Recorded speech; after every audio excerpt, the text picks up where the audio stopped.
আসসালামু আলাইকুম। আমি পলি। আমি এখন আপনাদের একটি গল্প পড়ে শোনাচ্ছি। গল্পের নাম আমি সেই চারুলতা।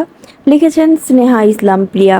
পর্ব সংখ্যা ২৯ থেকে ৩২ পর্যন্ত সবগুলো একসাথে পড়ে শোনাচ্ছি। মা, আমি বিয়ে করতে পারবো না মা। দয়া করে আমাকে জোর করো না। কেন পারবি না? ওই মাইয়ারে সারা যখন থাকতেই পারবি না তো বিয়া ভাঙছিলি কেন? আমি নিরুপায় ছিলাম মা। বিশ্বাস করো, আমার কাছে যদি তখন একটুও সুযোগ থাকতো আমি তাকে আমার করে নিতাম। যা হওয়ার হইছে বাপ। ওরে ভুইলা জীবনটা আবার নতুন কইরা শুরু কর। তাছাড়া ওর তো বিয়া হইয়া গেছে। এতদিনে মনে হয় বাচ্চা কাচ্চাও হইয়া গেছে। ও তো তোর জীবন থেইকা ও তো তোর জন্য থাইমা নাই। তুই কেন ওর জন্য থাইমা থাকবি? শিহাব নিজের চোখ বন্ধ করে নিল। তার স্বর্ণলতার বাচ্চা হয়েছে এই কথাটা সে কিছুতেই মানতে পারছে না। কলিজা ছিঁড়ে যাচ্ছে। শিহাবের স্বর্ণলতার গায়ে অন্য কারোর স্পর্শ, অন্য কারোর ভালোবাসার চিহ্ন হিসাবে তার বাচ্চা, এটা সে কিভাবে মেনে নেবে? আজ তার একটা ভুলের জন্য সব হারিয়ে যেতে চলেছে। সেদিন সে সুখের আশায় ও চারুকে ছেড়ে দিয়েছিল। চারু সে সুখের স্পর্শ অব্দি পেল না। শিহাব যদি ছেড়েই দিয়েছিল তাহলে ওকে পাওয়ার কথা ছিল শাওনের সাথে সুখে থাকার জন্যই তো শিহাব ওকে ছেড়েছিল। তবে কেন মধ্যবয়সী জামাল হোসেনের সাথে তার বিয়ে হলো? সেদিনের সেখানে কি আদেও সুখে আছে শিহাবের স্বর্ণলতা? তোর লগে তো চারুর কোনোদিন সম্পর্ক আসিল না বাপ। একটুখানি সময় দেখা। তুই কেন ওরে ছাড়তে পারতাছস না? বিশ্বাস করো মা, অনেক চেষ্টা করেছি স্বল্প পরিচয়ের সেই কিশোরীটাকে ভুলে যেতে। কি হাস্যকর কথা না? আমি আমার চেয়েও ১৫ বছরের ছোট একটা বাচ্চা মেয়েতে আটকে গেছি, যার সাথে আমার পরিচয় কিছুক্ষণের কথাবার্তার মধ্যে। কখনো কোনো ভালোবাসা সম্পর্কিত কথা ছিল না। কখনো সে আমার জন্য গভীর অনুরাগ অনুভব করেনি, কিন্তু তাকে পাওয়ার জন্যই আমার এমন অসীম অভিপ্রায়। আমিও ওর চেয়েও সুন্দর মাইয়া আয়না দিমু তোরে। দুনিয়ায় কি উই একমাত্র সুন্দর মাইয়া নাকি? আমি সুন্দরী মেয়ে চাই না, আমাকে আমার মায়াবতী ফিরিয়ে দাও। জমিদার গিন্নি আর কোনো কথা বাড়াতে পারছে না। কে জানে ছেলেটা কবে এত গভীরভাবে চারুলতাকে আসক্ত হয়েছে, কবে চারুলতা পরিণত হয়েছে শিহাবের ভয়ানক আসক্তিতে। কথা বাড়াতে না পেরে তিনি উঠে চলে গেলেন। শিহাবকে এখন আর জোর গলায় দুটো কথা বলা যায় না, পাছে সে আবার অনেক দূরে চলে যায়। জমিদার গিন্নি চলে যাওয়ার পর শিহাব বাইরে বেরিয়ে এলো। হাঁটতে হাঁটতে চলে গেল গ্রামের একেবারে মাঝখানে অবস্থিত সেই বটগাছের কাছে। এখানেই প্রথমবারের মতো সাক্ষাৎ পেয়েছিল শিহাব তার স্বর্ণলতার। সেই সব স্মৃতি এখনও স্মৃতির পাতায় চির অমলিন। পুরনো সেই কথাগুলো মস্তিষ্কের একপাশে খুব যত্নে সাজিয়ে রেখেছে শিহাব। এত বছর পরেও নিজের ভেতরে তার স্বর্ণলতার জন্য ভিন্ন জায়গা, ভিন্ন অনুভব, ভিন্ন অনুরাগ। শিহাবের চিৎকার করে বলতে ইচ্ছে হচ্ছে, ভালোবাসা আর কত কষ্ট দিবি তুই আমাকে? আমার এমন পাগলের মতো ভালোবাসা কি তোর চোখে পড়ে না? অন্যের সাথে কিভাবে সুখে আছিস তুই? একজন মানুষ যে প্রতিনিয়ত তোর জন্যই বেঁচে থাকে, আজও তোর অপেক্ষাতেই নিজের দিন গুনে। ফিরে আয় ভালোবাসা, ফিরে আয়। আর কত পোড়াবি আমাকে? চোখের কোণে অশ্রু ভিড় করে, অব্যক্ত কষ্টগুলো আত্মপ্রকাশ করতে চায়, কিন্তু এদেরকে নিজের ভিতরে সযত্নে পুষে রেখে দিয়েছে শিহাব। স্বর্ণলতার প্রতি তার খুব অভিমান। সে ফিরে এলেই সকলে মিলে একসাথে নালিশ জানাবে তার কাছে, নিশ্চয়ই জানাবে। আচ্ছা, স্বর্ণলতা কেন তার হলো না? বয়সের কারণে কি? এমন কত শত উদ্ভট প্রশ্ন শিহাবের মনে হানা দেয় রোজ, কিন্তু উত্তর মেলে না। গগন পানে চেয়ে এসে বিড়বিড় করে উচ্চারণ করল, পরের জন্মে বয়স যখন ১৬ই সঠিক, আমার আমরা তখন প্রেমে পড়ব। মনে থাকবে? এই জন্মের দূরত্বটা পরের জন্ম চুকিয়ে দেব, মনে থাকবে? চারুলতা খুবই সতর্কতার সাথে নিজের বরকা পাল্টে নিয়ে অন্য একটা বরকা পরে নিল। নিজের ব্যাগটা বদল করে ফেলল বান্ধবীর ব্যাগের সাথেই। এখনই সুযোগ সকলকে ফাঁকি দিয়ে কলেজ থেকে বেরিয়ে যাওয়ার। ১ সপ্তাহ যাবৎ চারু এই দিনটার অপেক্ষায় আছে। শেষ পর্যন্ত সুযোগ হয়েই গেল এখান থেকে পালানোর। যত দ্রুত সম্ভব শতভাগ সতর্কতার সাথে হামিদের সাথে দেখা করতে হবে। চারু কোনো ঝুঁকি নিল না। চারু জানে ফোনের সাহায্যে লোকেশন ট্র্যাক করা সম্ভব, তাই ফোনটাও তার বান্ধবীর কাছেই রেখে দিল। কলেজ গেট থেকে বেরিয়ে সোজা একটা রিক্সা নিয়ে সেটাতে উঠে গেল। রিক্সা দিয়েই একেবারে বাড়িতে পৌঁছানো সম্ভব, কিন্তু এবারেও চারু ঝুঁকি নিল না, রিক্সা থেকে নেমে সিএনজিতে উঠে গেল। বাসা থেকে কিছু দূর আগেই সে সিএনজি থেকে নেমে গেল।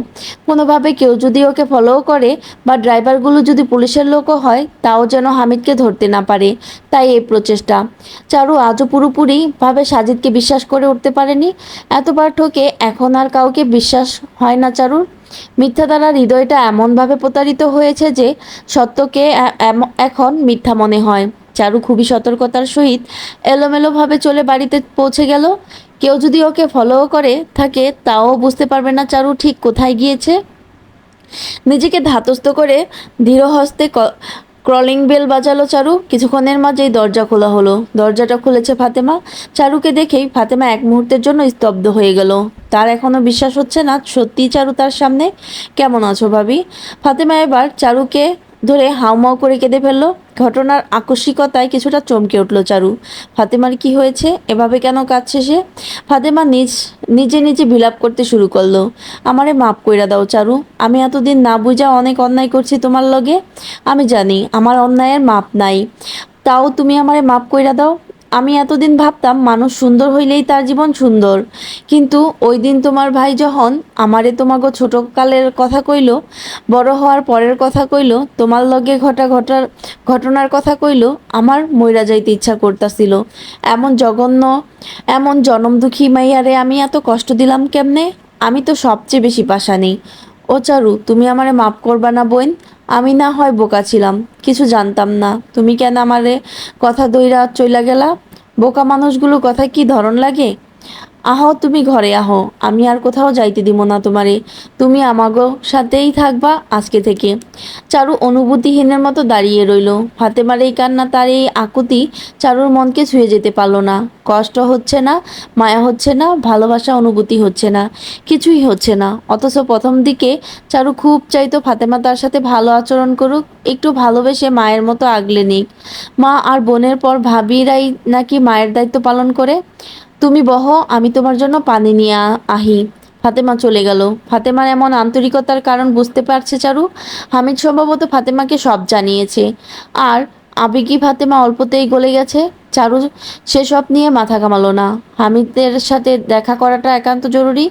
কিছুক্ষণের মাঝেই ফাতেমা পানি নিয়ে এলো। চারু হামিদের কথা জিজ্ঞেস করতেই ফাতেমা জানালো হামিদ কিছুক্ষণের মাঝেই দুপুরের খাবার খেতে আসবে। চারু লতার কাছে গেল। মেয়েটা ঘুমিয়ে আছে। কি মিষ্টি দেখতে লতা, প্রিম্যাচিওর বেবি। 7 মাস 17 দিনের মাথায় লতার জন্ম হয়। হামিদ আর ফাতেমার বিয়ের তখন মাত্র 13 মাস। ঘুমের মাঝেই দাঁতবিহীন একটা মুচকি হাসি দিল লতা। চারু অনুভব করলো এই মেয়েটার হাসিতে সত্যিই অদম্য মায়া লুকিয়ে আছে। চারু নিজের ছোটবেলার একটা ছবি দেখেছিল, নানু বাড়িতে তোলা ছবি। ধন- তারা ধনী ছিল বিদায় শখের বশে চারুর ছোট মামা একটা ক্যামেরা কিনে নেন। সেটা দিয়ে চারুর ছবি তোলা হয়। চারুর সেই ছবিটি বর্তমানে লতার মতোই লাগে, দাঁতবিহীন হাসির একটা ছবি। এমনকি চারুও প্রিম্যাচিওর বেবি ছিল। দুজনের মাঝেই কি অদ্ভুত মিল। চারু ভিতর হঠাৎই বিষাদে ছেয়ে গেল। চারু অনুভব করলো তার ভীষণ কান্না পাচ্ছে। শেষ কবে সে কান্না করেছিল তা মনে করতে পারছে না, কিন্তু আজ ভীষণ কান্না পাচ্ছে। চারু ঘুমন্ত লতাকে বুকের মাঝে চেপে ধরল। মাগো, ফুপ্পির মতো হয়েছ, ভালো কথা, কিন্তু ফুপ্পির ভাগ্যটাকে নিজের ভাগ্য হিসেবে বরণ করে নিও না। তোমার বাবাটা খুবই ভালো, আমার বাবার মতো নয়, তোমাকে খুবই ভালোবাসে। যতদিন তোমার বাবা আছে ততদিনে তোমার কিছু হবে না, দেখে নিও। তোমার জন্য হলেও তোমার বাবাকে একটি সুন্দর জীবন কাটাতে হবে। তুমি চিন্তা করো না, আমার অভিশপ্ত জীবনে তোমার বাবাকে আমি জড়াবো না। বাবার ছায়া মাথায় না থাকলে একটা মেয়ে যে কতটা অসহায় সেটা কেবল একমাত্র একজন বাবার ছায়াহীন মেয়েই বলতে পারে। আমিও তেমনই একজন মেয়ে। বাবা থেকেও বাবা ছিল না আমার। তোমাকে এমন জীবন ভোগ করতে হবে না মা, তোমার বাবা করতেও দিবে না, দেখে নিও। আচমকা চারুর এমন আচরণে লতার ঘুম ভেঙে যায়। ফুপিকে চিনতে দেরি হয়নি তার। তার ফুপি কান্না করছে এইটাও সম্ভবত সে বুঝতে পেরেছে, তাই এভাবে আচমকা ঘুম ভেঙেও সে কাঁদছে না। সযত্নে চারুর চোখের পানি মুছিয়ে দিল। চারু স্তব্ধ হয়ে গেল বাচ্চা মেয়েটার এমন আন্তরিকতায়। লতা চুপচাপ চারুর কপালে আলতো একটা চুমু এঁকে দিল। চারু অনুভব করলো তার ভালো লাগছে, ভীষণ ভালো লাগছে। অনেকদিন পর এমন ভালো লাগা অনুভূত হচ্ছে। লতার মুখ দেখেই ভিতরটা প্রশান্তিতে ছেয়ে যাচ্ছে। এইটাই সম্ভবত রক্তের সম্পর্কের বন্ধন। দেহ মাইয়া তোমারে কেমনে চিনা নিছে। ফাতেমার কণ্ঠে উচ্ছ্বাস ঝরে পড়ছে। ফাতেমা শ্যামলা হলেও মুখটা মায়াবী। তাকে দেখে চারু একটু মুচকি হেসে বলল, রক্তের সম্পর্ক তো ভাবি, এভাবে কিভাবে ভুলে যাবে বলো। ফাতেমা উত্তর দেওয়ার আগে বাসার কলিং বেল বেজে উঠল। প্রথমে দুইবার, তারপর একবার, তারপর আবার দুইবার। ফাতেমা এবং চারু দুজনেই বুঝতে পারলো হামিদ এসেছে।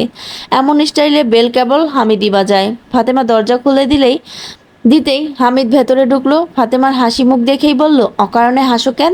ভূতে ধরছে? হাসবা না, হাসলে তোমারে কটু দেখতে লাগে। ফাতেমার মুখের হাসি বিলীন হয়ে গেল। তথাপি কিছু বলল না। এখন এইসব তার গা সওয়া হয়ে গেছে। যত সম্ভব স্বাভাবিক মুখ করে বলল, চারু আইজ আমাগো সাথে দেখা করতে আইছে। হামিদ ফাতেমার দিকে তাকিয়ে বোঝার চেষ্টা করলো সে আসলে সত্য বলছে নাকি বানোয়াট কথাবার্তা। তবে ফাতেমার কথাটা বানোয়াট বলে মনে হলো না। হামিদ দৌড়ে ছুটে গেল ভেতরের দিকে। চারু তখনও লতাকে জড়িয়ে ধরে রেখেছে। হামিদকে দেখেই চারু একটু হাসলো। হামিদ ধীর পায়ে গিয়ে চারুর পাশে বসলো। কেমন আছোস? আমি জেল পালিয়েছি। আমাকে কে সাহায্য করেছে জানো? তুই কেমনে জানতি সাজিদ তোরে জেল থেকে পালানোর সাহায্য করব? যদি না করতো, আমার কথা না শুই না এত বড় ঝুঁকি কেন নিলি? এই বিশ্বাস ছিল তোর আমার প্রতি? রাগ করো কেন তুমি? আমার পরিকল্পনা তো সফল হয়েছে। নাজিমুদ্দিনকে খুন করার সাথে সাথে আমার বসকে খোঁজার সব উপায় হারিয়ে ফেলি। সেটা আমাদের সবচেয়ে বড় ভুল ছিল, কিন্তু সংশোধন তো করতে হবে বলো। তাকে তো আমি এভাবে ছেড়ে দিতে পারি না। যদি সাজিদ সাহায্য না করতো তাহলে? আমি জানতাম করবে। একমাত্র পুলিশের সাহায্যেই তাকে ধরা সম্ভব।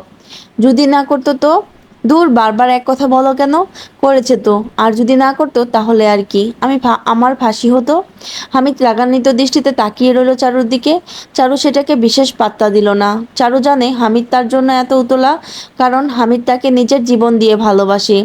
হামিদের সম্পূর্ণ অধিকার আছে চারুর এমন নির্বোধের মতো কাজকর্মের উপর রাগ করার, ওকে শাসন করার। আমার কলিজাটা মনে হয় ছিঁড়ে যাইতেছিল যখন তুই আমার কথা নামাই না পুলিশের কাছে আত্মসমর্পণ করলি। 5 ওয়াক্ত নামাজ কোনো কালেই পড়তাম না, কিন্তু তুই নিজে যখন পুলিশের কাছে ধরা দিলি তখন 5 ওয়াক্ত নামাজ পড়া শুধু তোর সুস্থতা কামনা করছি। তুই ভাবতেও পারবি না এই কয়টা মাস কেমনে কাটছে আমার। তোর কিছু হয়ে গেলে পর্যন্ত আমি খোঁজটা পাইতাম না। হামিদের কণ্ঠস্বর স্বাভাবিক হলেও সেখানে প্রকাশ পাচ্ছে রাগ, অভিমান, জেদ আর ভালোবাসা। আল্লাহ একজন মানুষকে কখনোই সম্পূর্ণ নিঃস্ব করেন না। একদিকে খালি করলে আরেকদিকে ঠিকই পূর্ণ করে দেন। হামিদ চারুর সেই পূর্ণতা। ভাগ্য করেই হামিদের মতো একটা ভাই সে পেয়েছিল। কয়জন মেয়ে এমন ভাগ্য করে জন্মায় যাদের হামিদের মতো ভাই আছে? তোমার খুব অভিমান না আমার উপর? হামিদ উত্তর দেয় না। আসলেই খুব অভিমান তার চারুর প্রতি। চারু হামিদের কাঁধে নিজের মাথাটা রাখলো। সবচেয়ে প্রশান্তির এবং ভরসার একটি জায়গা। এই জায়গাটা চারুর জন্য সম্পূর্ণ নিরাপদ। দুনিয়ার কারোর সাধ্য নেই এখানে চারুর ক্ষতি করা। হামিদের জীবন চলে যাওয়ার আগে কেউ চারুর গায়ে একটা আঁচড়ও কাটতে পারবে না, চারুর বিশ্বাস। কিছু খাইছস? এখন কই থাকস? এসআই এর বাড়িতে। সে তোরে কেন সাহায্য করলো? আর তুই জানলি বা কিভাবে সে তোরে সাহায্য করব? বলতে ইচ্ছে হচ্ছে না, পরে বলি। না, এখনই বল। আমার না তাকে ঠিক বিশ্বাস হয় না ভাইয়া। কেন? জানি না, দুনিয়ার উপর থেকে আমার বিশ্বাস উঠে গেছে। কিছুক্ষণ আগে ভাবি কত ভালো আচরণ করলো আমার সাথে, কিন্তু আমি বিশ্বাস করতে পারলাম না। এই দুনিয়ায় সম্ভবত তুমি একমাত্র মানুষ যার উপর আমি শতভাগ বিশ্বাস রাখি, চোখ বন্ধ করেও বিশ্বাস রাখি। তাহলে তাইলে আমার কথা সেদিন শুনলি না কেন? এখনো জানোয়ারটাকে খোঁজা হয়নি যে? তার সাথে অনেক হিসেব বাকি আছে। আমরা নিজেরা খুঁজে নিতাম তারে। কি দরকার? পুলিশ তো আর এমনি এমনি আমাকে সাহায্য করছে না, নিজের কৃতজ্ঞতা প্রকাশ করছে।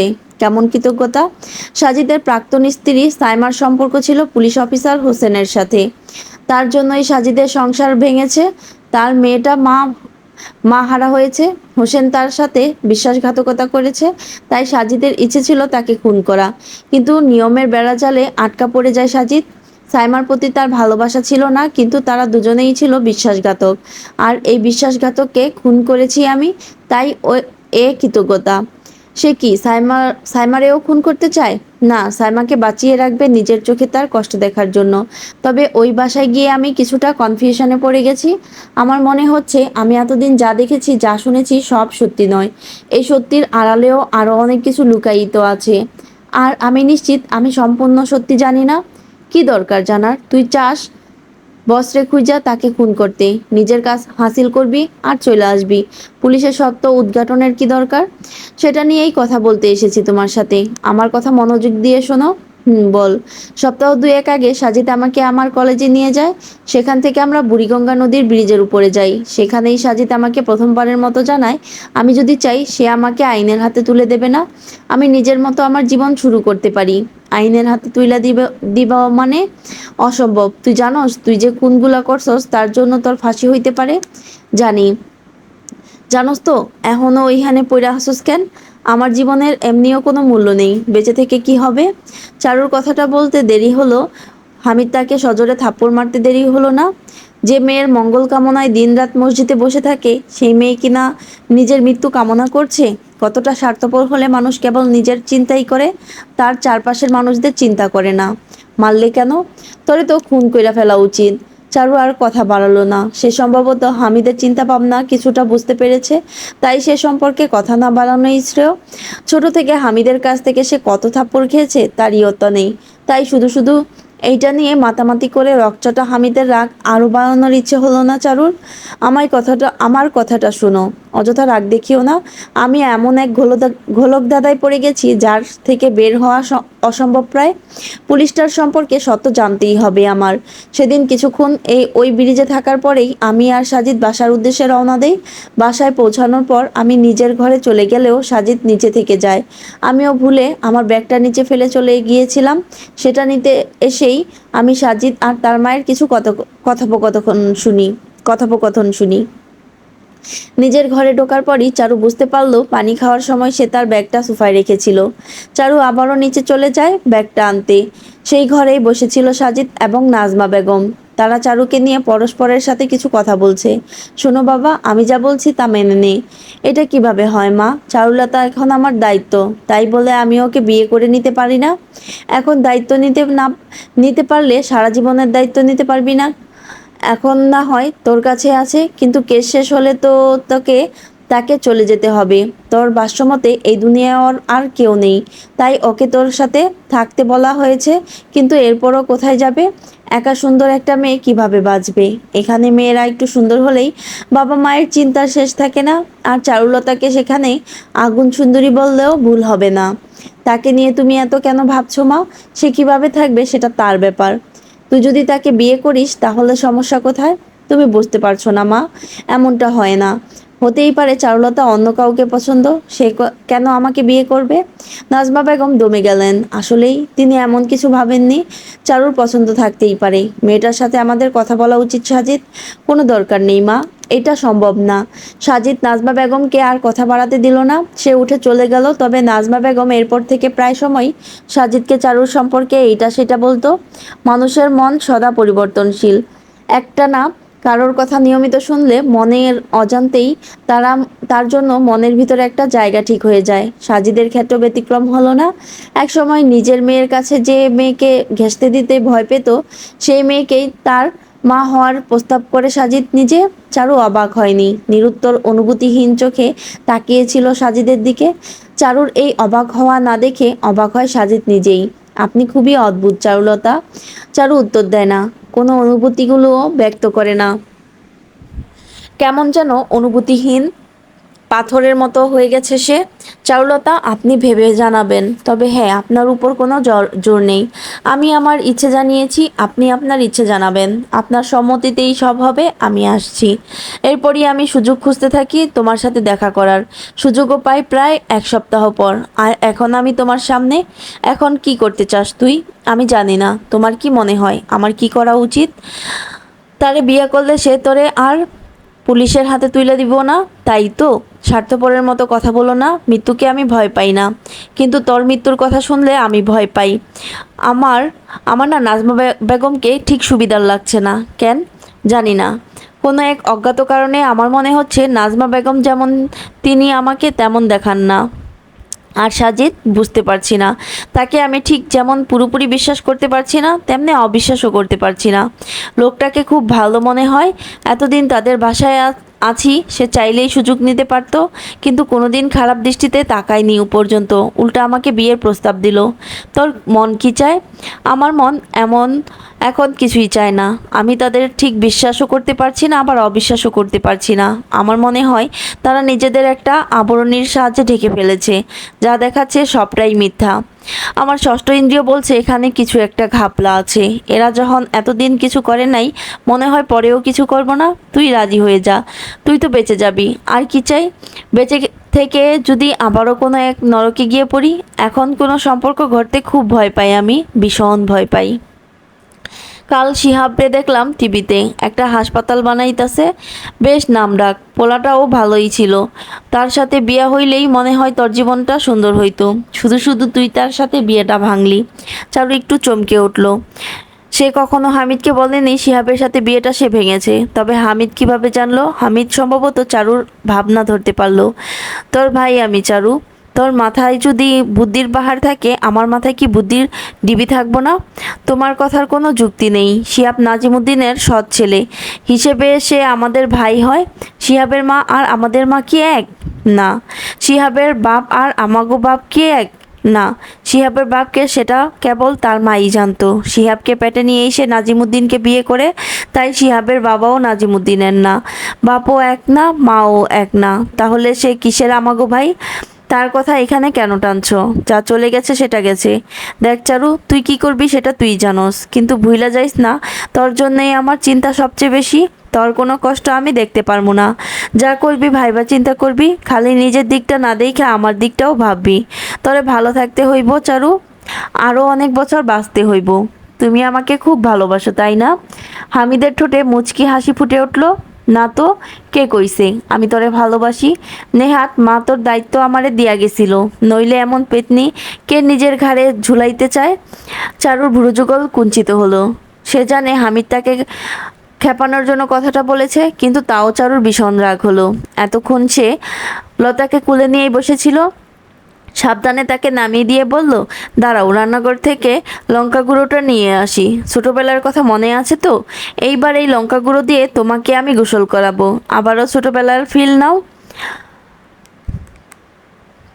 আপনার কাছে 5 মিনিট সময় আছে ভাবার জন্য।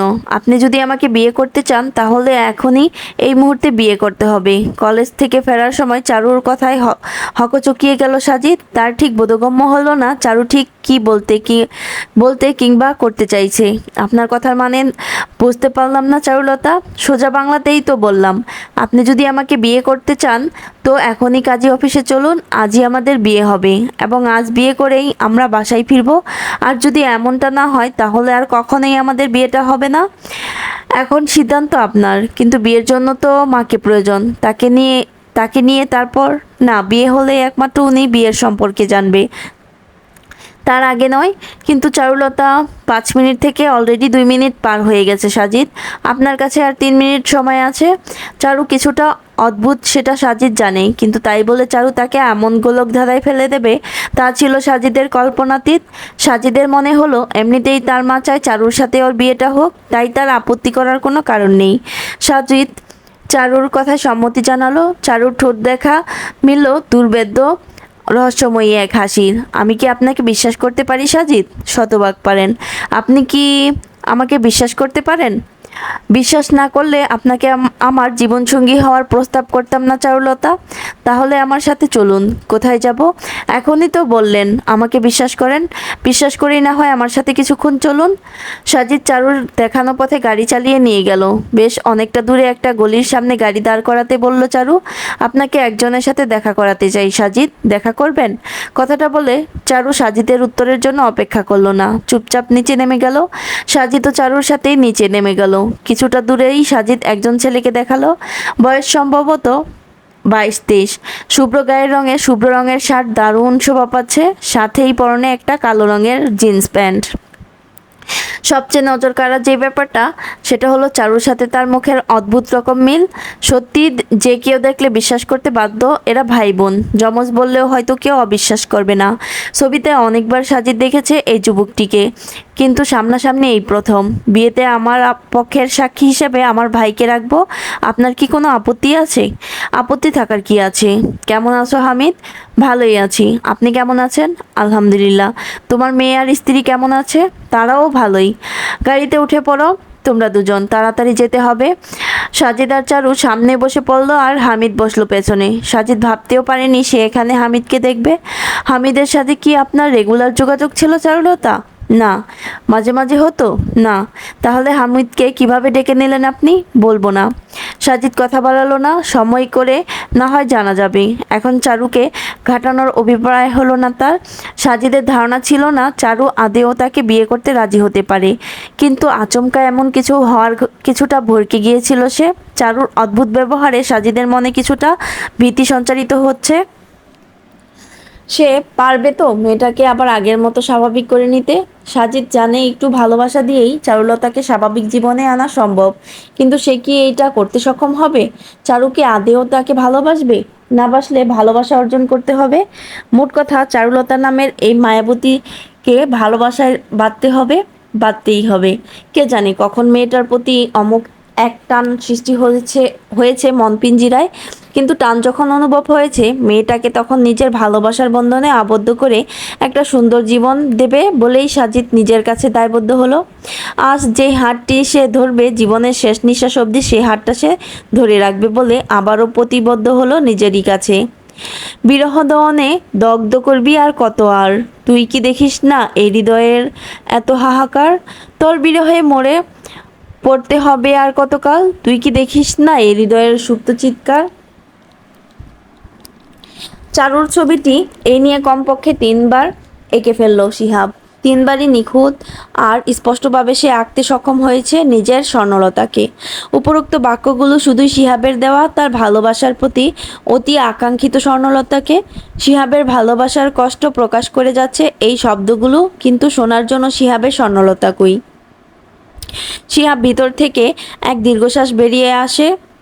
নেই, তার স্বর্ণলতা কোথাও নেই। তার দুঃখগুলো শোনারও কেউ নেই, তাকে ভালোবাসারও কেউ নেই। কেন সে আটকে গেল সেই কিশোরীতে?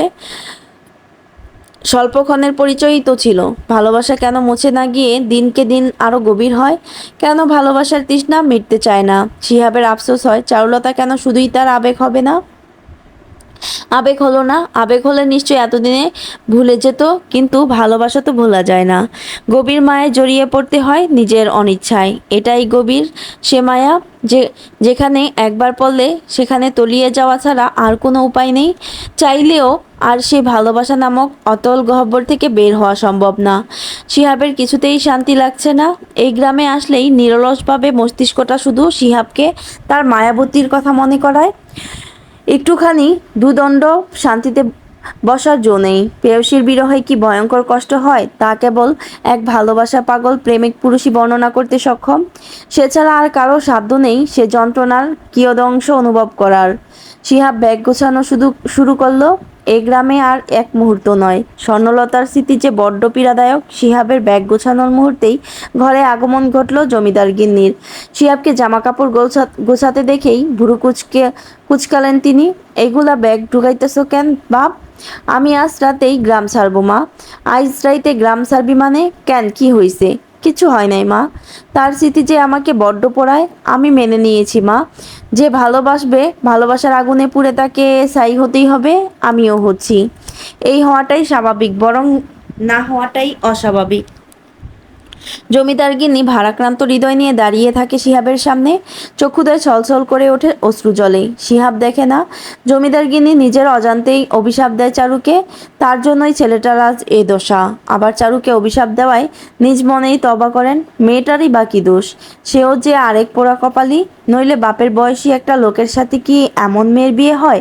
কি ছিল না এই মেয়ের মাঝে? রূপে ও গুণে অনন্য।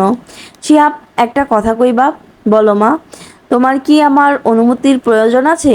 তুই যাইস না, আমার কথা মান, বিয়া কইরা নে, দেখবি তারে ভুইলা গেছস। আমার মায়াবতীর জায়গা কেউ দখল করতে পারবে না মা। আমার হৃদয়ের সিংহাসনে অনেক আগে আমি তার নাম করে দিয়েছি। সেখানে অন্য কারোর বিন্দুমাত্র হস্তক্ষেপ আমি মানতে পারবো না। এই যে আমার মায়াবতীর সাথে অন্যায় করা হবে, ওর মনে তো ঠিকই অন্য কেউ আছে। থাকুক, সে তো আর আমায় কথা দেয়নি, তার মনের জায়গাটুকু শুধুই আমার। এমনি করিস না বাপ, দেখ কিছু মাইয়ার ছবি আনছি, অনেক সুন্দর। ওই মাইয়ার চেয়ে কম না, তোর নির্ঘাত পছন্দ হইব। তুই খালি একবার দেখ। শিহাব মুচকি হাসলো, কিছু বলল না, ছবিগুলোও দেখলো না। শিহাব জানে না ভালোবাসা কি, কিন্তু শিহাবের কাছে ভালোবাসা মানেই স্বর্ণলতা, বিরহ মানেই স্বর্ণলতা, অপেক্ষা মানেই স্বর্ণলতা, কান্না মানেও শুধুই শিহাবের স্বর্ণলতা। স্বর্ণলতাই তার ভিতরের সর্বস্ব দখল করে নিয়েছে, হৃদয় থেকে প্রতি ফোঁটা ভালোবাসা শুষে নিয়েছে। কিন্তু হৃদয়ের সেই খবর, জমিনে সে ভালোবাসার ফসল ফলায়নি। অন্যায় করেছে স্বর্ণলতা, ঘোর অন্যায় করেছে, কিন্তু এই অন্যায়ের প্রতিবাদ করার সাধ্য শিহাবের নেই। জমিদার গিন্নি নিশ্চয়ই অনেক বেছে বেছে শিহাবের জন্য মেয়ে দেখছেন, কিন্তু ওনাকে কে বোঝাবে? শিহাবের মনের দখল অনেক আগেই শিহাব অন্য কারোর নামে করে দিয়েছে। চাইলেই শিহাব অন্য কাউকে আর সে জায়গা দিতে পারবে না। শিহাবের চিৎকার করে পুরো দুনিয়াকে বলতে ইচ্ছে করছে, ভালোবাসি আমি যারে, ও যারে, ভালোবাসি আমি যারে, ও যারে, এই জনমে আমি পাই যেন শুধুই তারে। যদি তারে না পাই, এই দুনিয়ায় আমার আর কাউরে চাওয়াই নাই। জমিদার গিন্নি কথা না মেনে রাতেই গ্রাম ছেড়ে শহরে ফিরেছে শিহাব। সম্পূর্ণ রাস্তাতেই সে অনুভব করেছে তার স্বর্ণলতাকে। কি জাদু করলো কে জানে। শিহাবের নিজেকে বিরহে জর্জরিত কবি মনে হয়, ভালোবাসা ব্যর্থ এক কবি। শিহাবের অবশ্য আফসোস হয় না, থাক না কিছু ভালোবাসা গোপনে, সব ভালোবাসা কি প্রকাশ করতে হয়? চারুলতা কখনো জানবেও না শিহাবের তার প্রতি এ অদম্য ভালোবাসা। যদিও বা কখনো জানে, তাও বোধহয় শিহাব হারিয়ে গেল গেল সে তাকে খুঁজবে না, এক মুহূর্তের জন্য শূন্যতা অনুভব করবে না। কিন্তু শিহাবের সর্বস্ব সে দখল করেই নিয়েছে। শিহাব স্থির করলো কাল সে গুরুত্বপূর্ণ একটা মিটিং সম্পূর্ণ করবে, কিন্তু এও খেয়াল করলো সেই মিটিংয়ে অংশ নেওয়ার মতো ভালো কোনো জামা কাপড় তার নেই। শিহাব বেরিয়ে পড়লো নিউ মার্কেটের উদ্দেশ্যে, কিছু কেনাকাটা করার প্রয়োজন আছে। এটা কোথায় নিয়ে এলেন দেখি তো? কাজী অফিস বলে মনে হচ্ছে না, মনে হচ্ছে কোনো শপিং মল। ঠিকই ধরেছেন, আমরা শপিং মলে কেন এসেছি? বিয়ের শপিং করবেন না? প্রয়োজন নেই। প্রয়োজন আছে চারুলতা, বিয়ে তো দু একদিনের ব্যাপার না, সারা জীবনের ব্যাপার। ছোট ছোট কিছু স্মৃতি থাকা প্রয়োজন, এমন হঠাৎ বিয়েই সবচেয়ে বড় স্মৃতি। অতিরিক্ত স্মৃতির প্রয়োজন নেই। আচ্ছা, বেশি কিছু কিনবো না, নিউ মার্কেটে আমার একজন পরিচিত বিক্রেতা আছে, তার কাছে থেকে শুধু একটা শাড়ি কিনবো। হামিদ, তুমি বলো না, আমার কথাও শোনে না কোনোদিনও। কোনোদিন যে আইস শুনবো। হামিদ, আচ্ছা ঠিক আছে চলুন, তবে মনে থাকে যেন বেশি সময় যেন না লাগে। চারু, ঠিক আছে, বেশি সময় নেব না। তিনজনই প্রবেশ করলো মার্কেটের ভেতর। সাজিদের ইচ্ছে পরিচিত, সে দোকান থেকে দ্রুত একটা শাড়ি কিনে কিছু প্রসাধনী কিনে নেওয়া, তাই সাজিদ সরাসরি সে দোকানের কাছে চলে গেল, যার পাশের দোকানেই শিহাব তার মায়ের জন্য একটা শাড়ি দেখছিল। কাতান শাড়িতে বেশ সুন্দর ও মায়াবতী লাগে জমিদার গিন্নিকে। শিহাব খুব পছন্দ করে মায়ের এমন মমতাময়ী রূপ। শাড়িটি দেখে কেন যেন মনে হচ্ছিল শাড়িটা তার মায়েরই জন্য তৈরি করা হয়েছে। তাই শিহাব কোনো চিন্তা ভাবনা না করে শাড়িটি কেনার উদ্দেশ্যে দোকানটিতে যায়। সাজিদ চারুর জন্য দেখছে লাল রঙের জামদানি শাড়ি। জামদানি শাড়িতে সে আরও একবার চারুকে দেখেছে, তাই জামদানি শাড়ি কিনবে বলেই মন স্থির করলো। লাল শাড়িতে সত্যিই চারুকে অসম্ভব মানায়। অবশ্য চারুকে সবকিছুতেই মানাবে বলে সাজিদের ধারণা। আপনার কোন রং পছন্দ চারুলতা? আমার পছন্দের কোনো রং নেই, আমার জীবনটাই যেখানে বিবর্ণ সেখানে আবার পছন্দের রং? কোন শাড়িটি পছন্দ হয় দেখুন, যেটা পছন্দ হয় সেটাই কিনবো। আমার কোনো পছন্দ নেই সাজিদ, আপনার যা ভালো লাগে তাই কিনুন। সাজিদ অসহায় দৃষ্টিতে হামিদের দিকে তাকালো। এমন দৃষ্টির অর্থ বোধ হয় হামিদের কাছে সাহায্য চাওয়া। আমরা দুজনে মিলেই পছন্দ করি, আমার চারুরে সব কিছুতেই মানাইব। হামিদ, হ্যাঁ সেটাই ঠিক হবে। দেখো তো লালটা ভালো হবে নাকি গোলাপিটা? বিয়ার জন্য হইলে লালটাই সুন্দর। শিহাব মাত্রই শাড়িটি কিনেছে, কিন্তু তখনই শিহাবের ফোনে একটি কল দিল। শিহাবের বাবা অ্যাক্সিডেন্ট করেছে। কথাটা শুনে এক মুহূর্তের জন্য বাকরুদ্ধ হয়ে গেল সে। কোনো মতে তড়িঘড়ি করে বের হতে চাইলো সেখান থেকে, তখনই অনিচ্ছাকৃত ধাক্কা লাগলো এক মেয়ের গায়ে। শিহাবের মাথা সম্পূর্ণ খালি হয়ে গেছে, তার মাথায় কিছুই আসছে না। সে মেয়েটার চেহারা না দেখেই কোনো মতে দুঃখিত বলে সেখান থেকে সরে আসে। সাজিদ আর হামিদ মিলে শাড়ি কিনছে বেশ দেখে শুনেই। চারুর বেশ দমবন্ধ লাগছিল দোকানের ভিতর, তাই সে বেরিয়ে এলো, কিন্তু দোকান থেকে বের হতে না হতেই কারোর সাথে ধাক্কা লেগে হাত থেকে কলেজ ব্যাগটা মাটিতে পড়ে গেল। ছেলেটাকে কিছু বলার আগেই সে কোনো মতে দুঃখিত বলে সেখান থেকে সরে যায়। চারু বুঝতে পারলো আসলে এই ব্যাপারটা ইচ্ছাকৃত ছিল না, তাড়াহুড়োয় ছেলেটা খেয়াল করেনি। চারুকে দোকান থেকে বের হতে দেখে তৎক্ষণাৎ হামিদও বেরিয়ে আসে। সে না বলে বের হওয়ার কারণে এক প্রকার ধমক দিয়েই চারুকে আবার দোকানের ভিতরে নিয়ে গেল। কিছুটা দূরে গিয়ে হঠাৎই থমকে গেল শিহাব। কেন যেন মনে হলো ধাক্কা খাওয়া মেয়েটির সাথে সে পূর্ব পরিচিত। মেয়েটির শরীর থেকে অদ্ভুত এক সুগন্ধি বেরিয়ে আসছিল, যা শিহাব পেত 4 বছর আগে নিজের স্বর্ণলতার শরীরে। না, শিহাবের ভুল হয়নি, সে নিশ্চিত এটা স্বর্ণলতার গায়েরই গন্ধ ছিল। শিহাব পেছনে ফিরে তাকালো, কিন্তু সেখানে দেখা গেল না কাউকেই। শিহাব আরেকটু এগিয়ে এদিক সেদিক খুঁজতে শুরু করলো, কিন্তু এরই মাঝে দ্বিতীয়বার কল এলো শিহাবের ফোনে। জমিদার সাহেবের রক্ত প্রয়োজন। রক্তের গ্রুপ ও নেগেটিভ। ও নেগেটিভ রক্তের গ্রুপে এখন কাউকেই পাওয়া যাচ্ছে না, কিন্তু শিহাবের রক্তের গ্রুপ ও নেগেটিভ। তাকে দ্রুত হাসপাতালে পৌঁছাতে বলা হলো, নইলে বড় কিছু হয়ে যেতে পারে। আঘাত গভীর, মৃত্যুর আশঙ্কা অবধি রয়েছে। শিহাবও হন্তদন্ত হয়ে বেরিয়ে গেল মার্কেট থেকে, আর এরই সাথে সে দ্বিতীয়বারের মতো হারিয়ে ফেলল নিজের স্বর্ণলতাকে। বুকটা কেমন শূন্য শূন্য লাগছে, কিন্তু এত কিছুর ভিড়ে এই শূন্যতার কারণ খোঁজার বিশেষ সময় পেল না শিহাব। 3 কবুল পড়ার মাধ্যমে সাজিদকে নিজের স্বামী হিসেবে গ্রহণ করলো চারুলতা। সাজিদের এখনো বিশ্বাস হচ্ছে না সত্যিই চারুলতার সাথে তার বিয়ে হয়েছে, তবে চারুর মধ্যে কোনো রকম অনুভূতি দেখা যাচ্ছে না। এমন একটা ভাব যেন সব স্বাভাবিক। সিঁদুর রাঙা জামদানি শাড়িতে নিজেকে জড়িয়ে রেখেছে চারু। মুখমণ্ডলে প্রসাধনীর লেশ মাত্র নেই, তাও অপূর্ব স্নিগ্ধ লাগছে তাকে। সাজিদ কাজীকে তার সম্মানী দিতে গিয়েছে, চারু আর হামিদ দাঁড়িয়ে আছে কাজী অফিসের বাইরে। আমরা কি ভুল সিদ্ধান্ত নিলাম চারু? জানি না, যদি ভুল হয়, আমার সাথে যা খারাপ হয়েছে তার চেয়ে বেশি খারাপ হওয়ার আছে বলে আমি মনে করি না। আমার কেন যেন মনে হচ্ছে সাজিদ ও নাজমা বেগম কোনো না কোনোভাবে বসের সাথে সম্পর্কিত। মানে, তাইলে তুই সাজিদকে বিয়া করলি কেন? হামিদ অতিরিক্ত উত্তেজিত হয়ে কথাটা বললেও চারু খুব স্বাভাবিকভাবেই উত্তর দিল, বসের সাথে সম্পর্কিত মানে এই নয় তারা বসের দলে। আমার মনে হচ্ছে তাদের পরিবারটির সাথে কোনো না কোনোভাবে বস নামক সেই অজ্ঞাত ব্যক্তিটির যোগসূত্র রয়েছে। আমার রহস্যের জট খোলার আগেই এই পরিবারের রহস্য জানা প্রয়োজন। তারাও যদি খারাপ হয়, আমি মানসিকভাবে প্রস্তুত। এখন আমি সব ধরনের ঘটনা সামলাতে পারবো, সহজে ভেঙে পড়বো না আমি। আজ যে চারুলতাকে তোমরা দেখছো তাকে অনেক কষ্টে ধীরে ধীরে তৈরি করেছি আমি। আমি এমনই এক চারুলতা যার ভিতরে হাজার ঝড় বয়ে গেলেও মুখে তার ছিটে ফোঁটা অবধি প্রকাশ পাবে না। আমি তাহলে ঠিকই ধরেছিলাম, তুই অনুভূতিহীন না, তুই শুধু অনুভূতিগুলা লুকায়া রাখিস। চারু কিছু না বলে মুচকি হেসে আকাশ পানে চাইলো। জীবনের এক নতুন মোড় শুরু হয়েছে চারুর।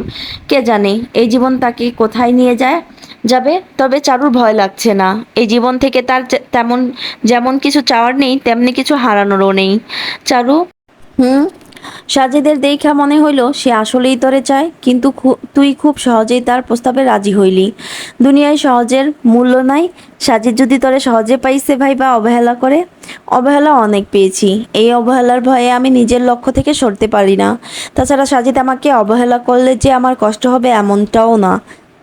যদি আমি তাকে ভালোবাসতাম তাহলে বোধহয় কষ্ট হতো।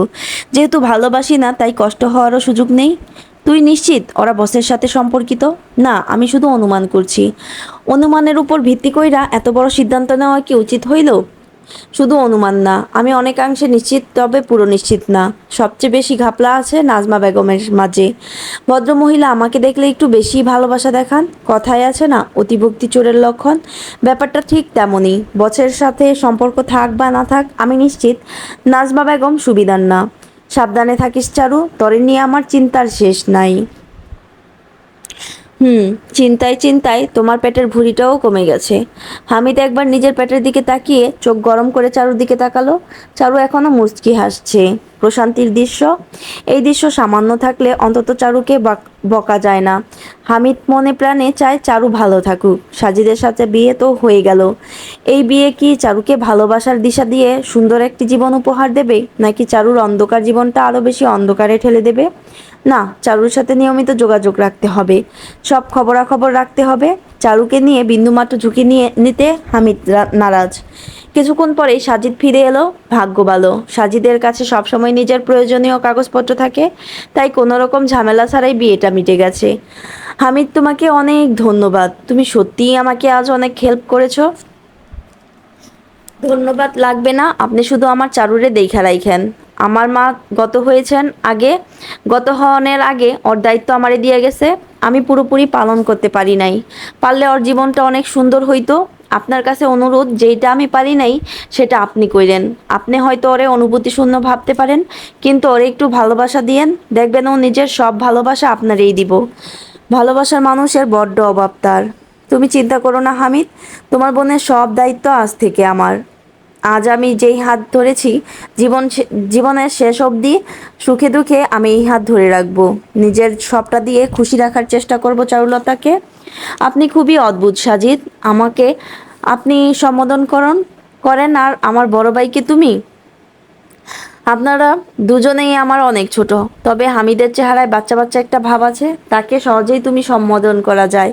আর আপনার চেহারায় এক ধরনের গাম্ভীর্য আছে, যা আপনার বয়সটা আড়াল করে আপনাকে অনেক বেশি ম্যাচিউর দেখায়।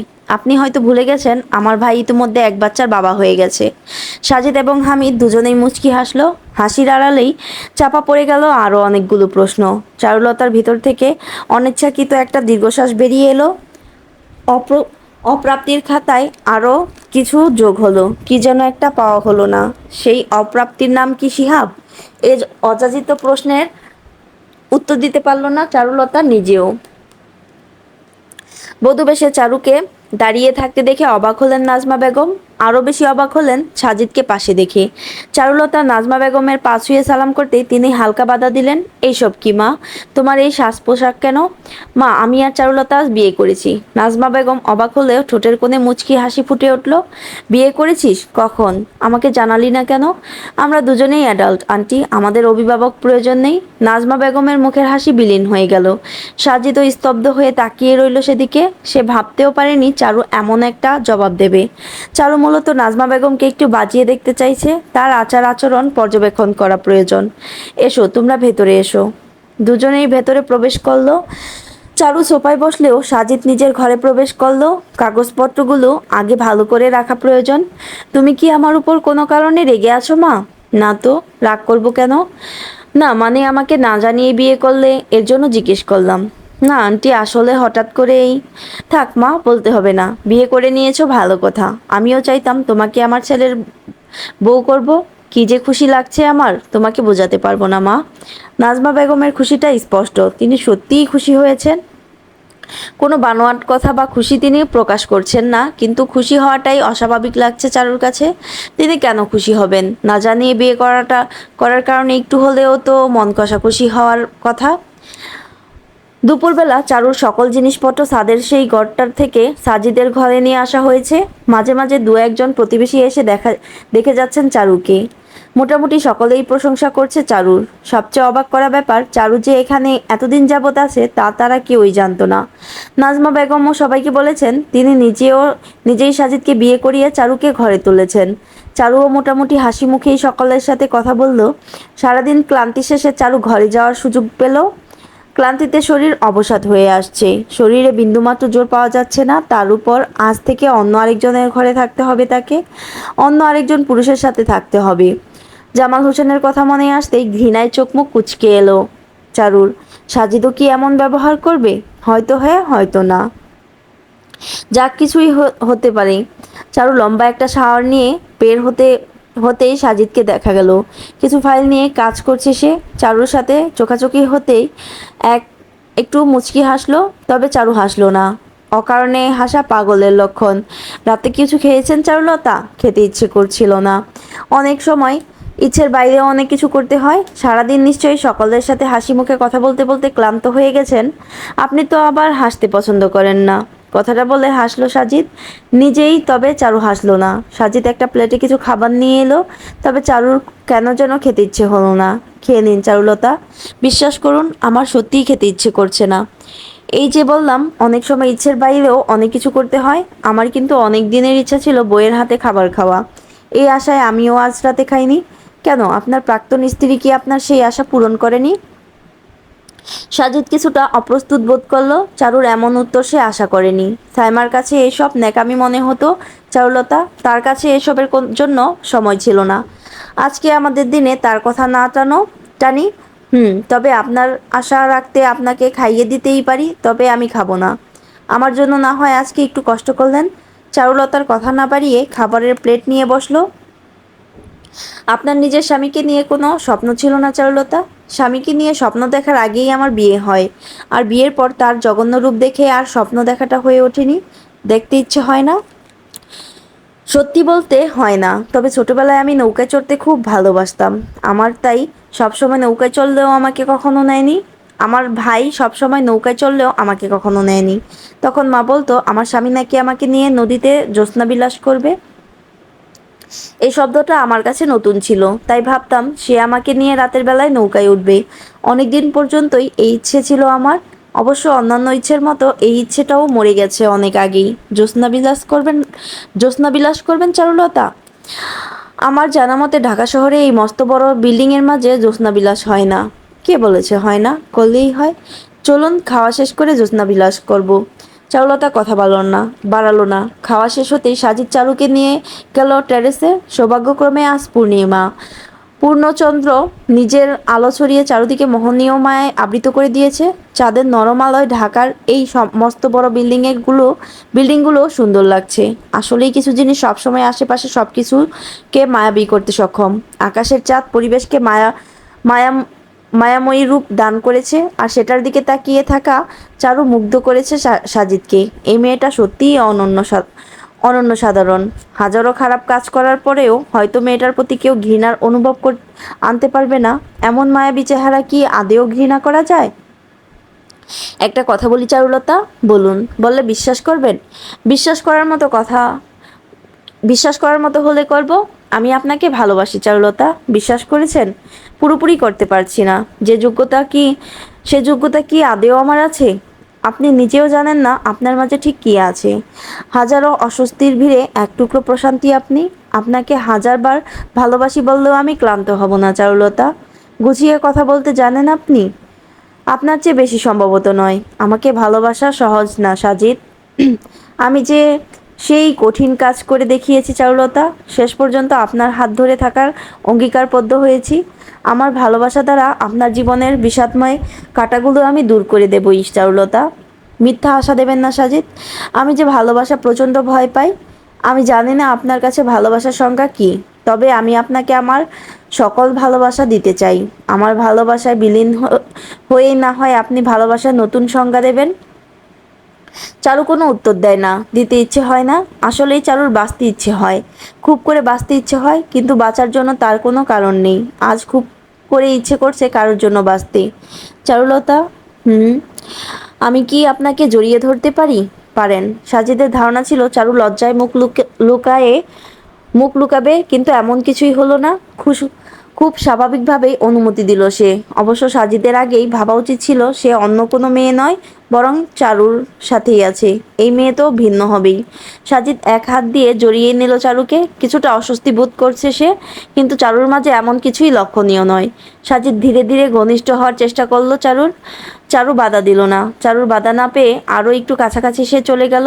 নিজের অধৈর্যের স্পর্শ দিল চারুর কাঁধে। চারু কেমন অনুভূতি হচ্ছে তার জানা নেই, কিন্তু নিজের ভিতর অন্য এক সাজিদকে অনুভব করছে সে। সেই সাজিদ খুব করে কাছে পেতে চায় তার কাছে বসে থাকা রমণীকে, যার সাথেই আজই সে আবদ্ধ হয়েছে এক পবিত্র বন্ধনে। কাঁধ ছড়িয়ে সেই অধর জোড়া নেমে পৌঁছালো গলাতে। একের পর এক এলোমেলো স্পর্শ দিয়ে চলল সেখানে। নিজের অজান্তেই তার এক হাত শাড়ির ভিতর দিয়ে ঝাপটে ধরল চারুর কোমরে, আরেক হাত মাথার পেছনে, যেখান থেকে সে কাছাকাছি আনতে চাইছে অপরূপ সুন্দরীর এলোমেলো কেশ। নিজেকে মিশিয়ে নিতে চাইছে তার সাথে। ধীরে ধীরে দুই জোড়া অধর মিলিত হলো পরস্পরের সাথে। সাজিদ এলোমেলোভাবে চারুকে চাইলেও চারু কেমন যেন নিশ্চুপ। সে আবারও গভীর আবেগ নিয়ে অধর ছোঁয়ালো আরেক জোড়া অধরে। গভীর আবেগে প্রকাশ করতে চাইছে নিজ আকাঙ্ক্ষা, কিন্তু পরক্ষণেই থেমে গেল অপরদিকে নিশ্চলতা দেখে। কি হলো চারুলতা? কি আপনি রেসপন্স করছেন না কেন? আপনি কি আমাকে চান না? আমি কিছু অনুভব করতে পারছি না সাজিদ। মুহূর্তের মাঝেই এক ধাক্কা খেলো সাজিদ। মুখ থেকে বেরিয়ে এলো, আপনি আমাকে ভালোবাসেন না চারুলতা? আপনি আমাকে ভালোবাসেন না? বাসি না। তাহলে আমাকে বিয়ে কেন করলেন? আগেই তো বলেছিলাম আমাকে ভালোবাসা অত সহজ নয়। তবে আপনাকে আপনার অধিকার থেকে বঞ্চিত করব না সাজিদ। আপনি নিজের প্রাপ্য বুঝে নিতে পারেন, আমি বাধা দেব না। আমি আপনার দেহের দখল নয়, মনের দখল চাই। দেহের দখল তো সবাই নিতে পারে, মনের দখল না অবধি না হয় আমি অপেক্ষা করতে পারবেন? আমি জামাল হোসেন নই যে আমার কাছে শরীরই সব। আমি সাজিদ। আমি আপনাকে চাই চারুলতা, সম্পূর্ণ আপনিটাকেই আমার চাই। আমিটাকে পাওয়া যে এত সহজ না। এত অপেক্ষা সহ্য হবে তো? আমি অপেক্ষার বিষ পান করতেই চাই চারুলতা। আমার আপনিটাকেই চাই, পুরোটাই চাই। দেখা যাক চারুলতা। আপনার শরীরে মোহনীয় বেলি ফুলের সুবাস ভেসে আসে কেন? আমি কি আপনাকে বেলি ফুল বলে ডাকতে পারি? চারুর ভিতরটা হঠাৎই কেমন করে উঠল। মস্তিষ্কের এক কোণে নাড়া দিল ছোট্ট এক স্মৃতি, ছোট্ট এক অনুমতি বাক্য। আমি কি তোমাকে স্বর্ণলতা বলে ডাকতে পারি? চারুর জানা নেই হঠাৎই কেন তার এই কথাটি মনে পড়ে গেল। চারু অত্যন্ত সুকৌশলে নিজেকে সামলে নিল। না, শিহাবকে ভাব ভাববে না সে। সে এখন অন্য কারো স্ত্রী। শিহাবকে ভাবা তার শোভা দেয় না। শিহাবকে সে স্বর্ণলতা ডাকার অনুমতি দেয়নি, কিন্তু সাজিদকে দেবে। সাজিদই এর আসল হকদার। ডাকতে পারেন। সাজিদের ঠোঁটে ভালোবাসাময় প্রাপ্তির হাসি ফুটে উঠল। পুতুল কোথায়? কাল থেকে একবারও তাকে দেখলাম না। সে নিজের বন্ধুর বাড়ি আছে। কাল শান্তর জন্মদিন ছিল। শান্ত জেদ ধরেছে পুতুল না গেলে ও কেক কাটবে না, তাই মেয়েটাকে ওখানে রেখে আসতে হলো। দুটো যতই মারামারি করুক না কেন, দিন শেষে একজন অন্যজনকে ছাড়া কিছুই বোঝে না। বাসায় আসবে কবে কি? আসার সময় প্রায় হয়ে এলো। আমি তো ভাবছি এখনো কেন আসছে না। পুতুল কি আমাকে মেনে নেবে? মানবে না কেন? পুতুল তো আর বাচ্চা নয় যে তাকে এইটা সেটা বুঝিয়ে রাজি করে নেবেন। বাচ্চা নয় তো কি, মাত্র 8 বছর বয়স। বাবার কাছে মেয়েরা হয়তো সবসময় ছোটই থাকে। পুতুল কিন্তু যথেষ্ট বড় হয়েছে, বোধ শক্তিও হয়েছে। সে যদি আমাকে মা হিসাবে মানতে না চায় তো? সাজিদের কপালে চিন্তার ছাপ ফুটে উঠল। চারুর কথা নেহাত ফেলে দেওয়ার মতো নয়। বিয়েটা করার আগে সম্ভবত একবার পুতুলের অনুমতি নেওয়া প্রয়োজন ছিল। সাজিদের চিন্তা ভাবনার মাঝেই কলিং বেলের আওয়াজ পাওয়া গেল। খুলে দেব নাকি এখনো মেয়ের থেকে দূরে থাকতে বলবেন? আপনি যদি আমার মেয়ের মা হতে রাজি থাকেন তাহলে অবশ্যই খুলে দেবেন। আমি আপনার উপর বিশ্বাস রাখতে চাই। মা কখনো সন্তানের ক্ষতি চাইবে না, কিন্তু আপনি যদি পুতুলকে মা না মানতে পারেন তবে দয়া করে ওর থেকে দূরে থাকবেন। আপনি তো আমাকে বিশ্বাস করেছিলেন সাজিদ, তাহলে আজ এ প্রশ্ন উঠছে কেন? আমি আপনাকে আমার স্ত্রীরূপে বিশ্বাস করেছি, ভালোবেসেছি। আমি আপনাকে আমার জীবনসঙ্গিনী হওয়ার প্রস্তাব করেছিলাম, আমার মেয়ের মা হওয়ার প্রস্তাব নয়। আপনি যদি আমার মেয়ের দায়িত্ব নিতে না চান, আমি জোর করব না। আমি আমার মেয়েকে ভালোবাসতে পারবো, তবে হ্যাঁ, আমাকে ভালোবাসার দায়িত্ব কিন্তু আপনাকেই নিতে হবে। আর যদি আপনার মেয়ের মা হওয়ার দায়িত্বও নিতে চাই, আমার কোনো আপত্তি নেই। শুধু বলবো ওকে একটু ভালোবাসবেন। মায়ের ভালোবাসার কাঙাল সে ছোট থেকেই। তবে আমার মেয়েকে ভালো না বাসলেও কষ্ট দেবেন না চারুলতা, আমি সহ্য করতে পারবো না। আবারও ক্রলিং বেল বেজে উঠল। চারু আর কথা বাড়ালো না, চুপচাপ এগিয়ে গেল দরজার কাছে। দরজার কাছে আসতেই দেখা গেল নাজমা বেগমকে। তুমি আবার উঠে এলে কেন মা? আমি তো খুলে দিতাম। আমি খুলে দিচ্ছি, আপনি রেস্ট নিন। আন্টি আন্টি বলবে এখনো? মা ডাকবে না? চারু প্রত্যুত্তরে একটু মুচকি হাসলো। তবে তার মন এখনও জানে না নাজমা বেগম মা ডাকটি শোনার উপযুক্ত কিনা। একজন অনুপযুক্ত মানুষকে মা ডেকে মা ডাকটাকে অসম্মান করার ইচ্ছে হলো না চারুলতার। সে গিয়ে দরজাটা খুলে দিল। চারুলতাকে দরজা খুলতে দেখে অবাক হলো পুতুল। এতদিনে কখনো এমন হয়নি। পুতুল একটু হেসে বলল, কেমন আছো আন্টি? আলহামদুলিল্লাহ ভালো। তুমি কেমন আছো? আমিও ভালো। তোমার বন্ধুর জন্মদিনের অনুষ্ঠান কেমন কাটলো? ভালো। পাপা কোথায় আন্টি? ঘরে আছে। পুতুলের কাছে মনে হচ্ছে কিছু একটা ঠিক নেই। সবকিছু ঠিক থাকার সত্ত্বেও ঘরটা এলোমেলো লাগছে, কিন্তু পুতুলের বাচ্চা মস্তিষ্ক সেই এলোমেলো জিনিসটা কি তা ধরতে সক্ষম হচ্ছে না। সে ধীর পায়ে এগিয়ে গেল সাজিদের ঘরের দিকে। সাজিদ তাকে দেখেই একটু মিষ্টি হেসে বলল, কেমন আছো মাম্মাম? সাজিদের ঘরে প্রবেশ করতেই বেশ বড় একটা ধাক্কা খেলো পুতুল। বিছানায় দুটো বালিশ, কাবার্ডের এক পাশের একটু অংশ খোলা। সেখানে দেখা যাচ্ছে নীল নীল রঙা এক শাড়ি। এই শাড়িটি কার সেটা পুতুল জানে। এই শাড়িটি দিয়ে চারু তাকে শাড়ি পরানো শিখিয়েছিল। ড্রেসিং টেবিলের বেশ কিছু সাজগোজের জিনিস এবং গহনা ঘর থেকেও মেয়েলি একটা গন্ধ ভেসে আসে। এইটা অবশ্য পুতুল বুঝতে পারলো না। পুতুল ধীরে ধীরে খাটে এসে বসলো। চারুলতা আন্টির জামা কাপড় তোমার ঘরে রাখা কেন পাপা? সাজিদ কিছুটা বিব্রত হলো। পুতুলের চোখে মুখে স্পষ্ট কৌতূহল। আজ অব্দি নাজমা বেগম ছাড়া অন্য কোনো মেয়েকে সে সাজিদের ঘরে দেখেনি। বাইরে থেকে কেউ দেখা করতে এলেও সে ড্রয়িং রুমে বসে থাকতো। সাজিদ নিজের ঘরের আসার অনুমতি কাউকেই কখনো দেয়নি। এমনকি পুতুলের মা অবধি ডিভোর্সের পর এই ঘরে আসতে পারেনি। পুতুল কখনোই সাইমার সাথে দেখা করেনি। সে সাজিদের ঘরে দরজা বন্ধ করে থাকতো। যেই মা এতদিন ওর সাথে দেখা করেনি সেই মায়ের আর দেখা করার প্রয়োজন নেই বলেই সে মনে করে। খুব অভিমান তার মায়ের উপর। পুতুলের পিছু পিছু চারুও ঘরে প্রবেশ করলো। পুতুলের প্রশ্ন সে শুনেছে। সাজিদের মুখে চিন্তার ছাপ স্পষ্ট দেখা যাচ্ছে। সে কিভাবে শুরু করবে তা ঠিক ভেবে উঠতে পারল না। মাম্মাম, আন্টিকে তোমার কেমন লাগে? আন্টি তো ভালোই। আন্টি দেখতে কত সুন্দর করে কথা বলে, গান গায়। আমার তো খুব ভালো লাগে। আমি বড় হয়ে আন্টির মতোই হতে চাই। তাই নাকি মাম্মাম? তো কেমন হয় যদি তোমার আন্টি সবসময় আমাদের বাসায় থাকে? সবসময় আমাদের বাসায় থাকবে?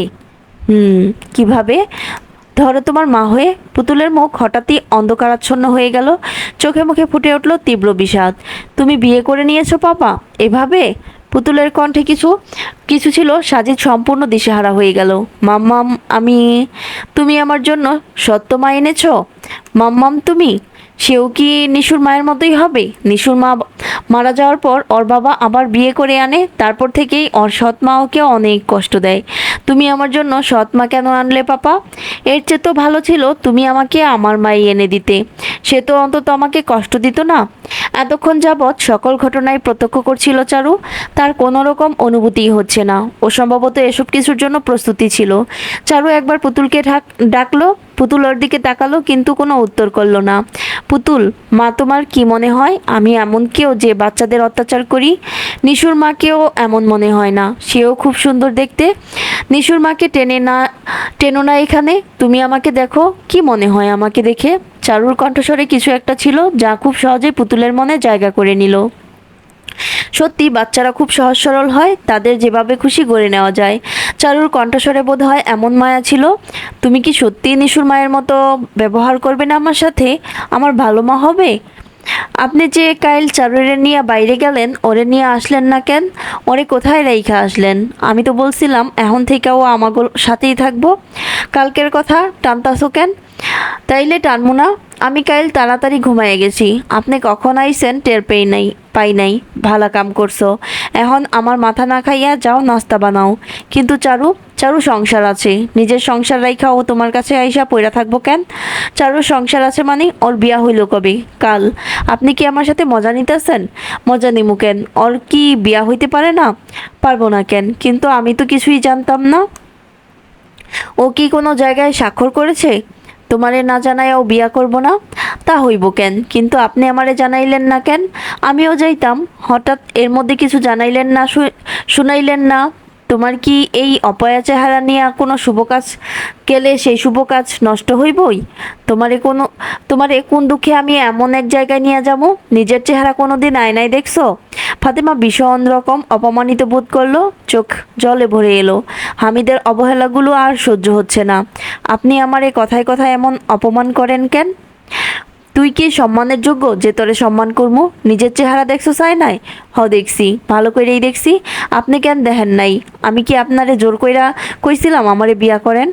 তাইলে বিয়া কইরা এমন অপমান কেন করবেন আমারে? ওইটাই আমার জীবনের সবচেয়ে বড় ভুল। কিন্তু পোড়া কপাল শুধরানোর উপায় নাই। আপনি বাপ হিসাবে খুব ভালো হইতে পারেন, ভাই হিসাবে আদর্শ ভাই হতে পারেন, কিন্তু জামাই হিসাবে আপনি জঘন্য। আপনার মতো জামাই যেন আমার শত্রুরও না হয়।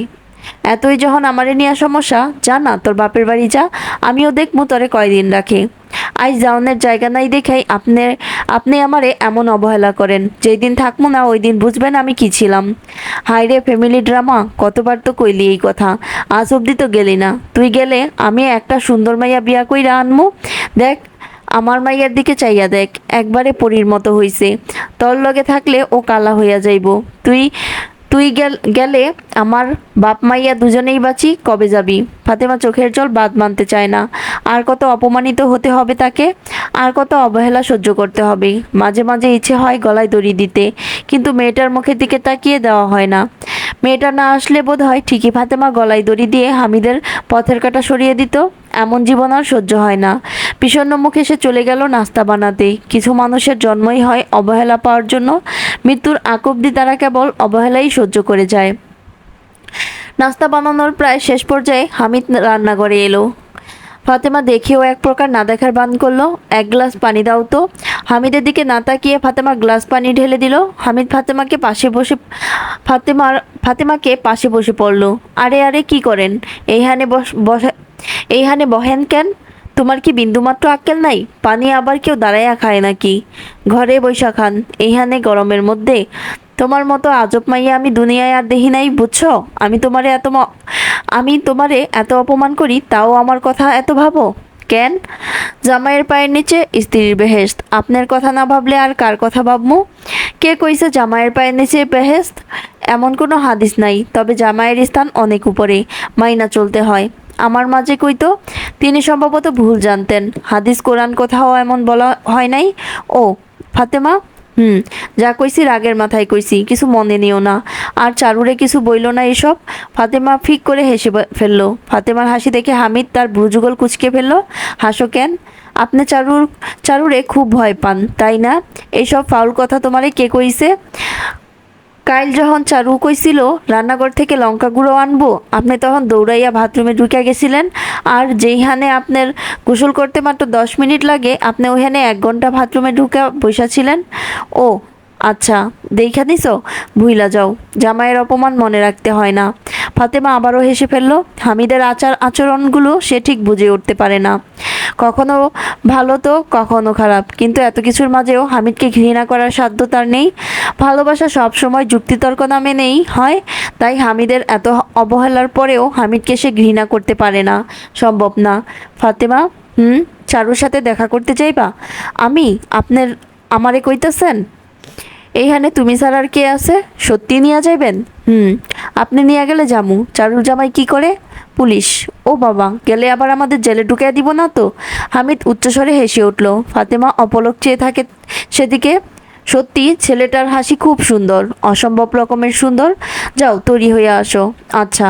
ফাতেমা উঠে চলে গেল ঘরের দিকে। এই মেয়েটাকে দেখে মাঝে মাঝে খুব অবাক হয় হামিদ। এত ধৈর্য কোথায় পায় সে? মেয়েরা সম্ভবত জন্ম থেকেই খুব ধৈর্যবান হয়। জন্ম থেকে মেয়েদের শুধু সহ্য করতেই দেখে আসছে হামিদ। এক ছিল মনোরমা, আরেকজন চারু, আর অপরজন তার জীবনসঙ্গিনী। রাগ বলে অনুভূতিটা সম্ভবত সৃষ্টিকর্তা মেয়েদের দান করেনি। তারা রাগ করলে যে এই ধরনের দুলিশাত হয়ে যেত।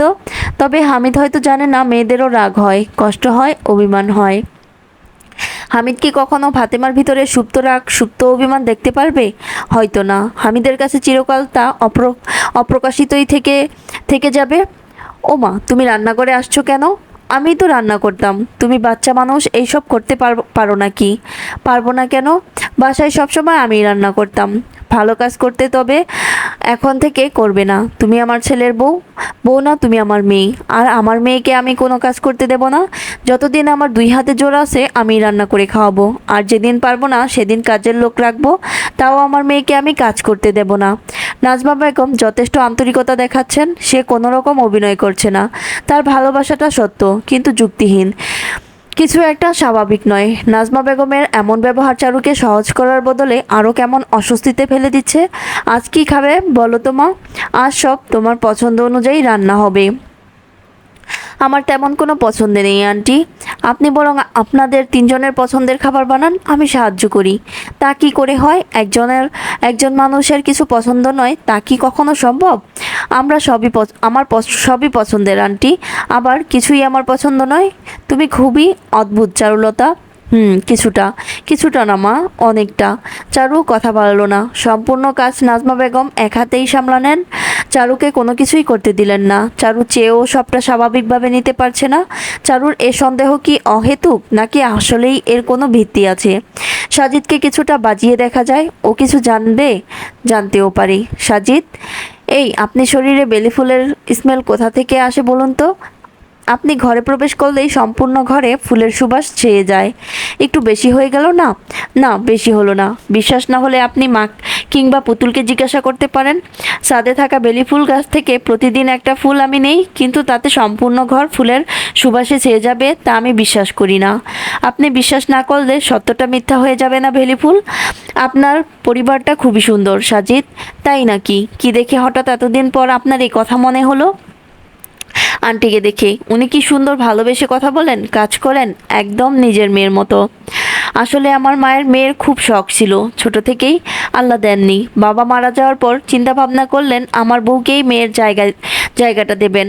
সাইমাকেও দিয়েছিল, এ সে সেটার মর্যাদা রাখতে পারেনি। আপনি রাখবেন আশা করছি বেলি ফুল। আপনারও তো মা নেই। আমার মাকে একটু ভালোবেসে দেখুন, এক মুহূর্তের জন্য মনে হবে না সে আপনার নিজের মা না। দেখবেন আমাদের পরিবারের সব সময় সুখ শান্তি বিরাজ করবে। আমার মেয়েটাকে একটু ভালোবাসবেন বেলি ফুল। সৎমা আপনার সৎমা আপনারও ছিল, আপনি তো যন্ত্রণাটা জানেনই।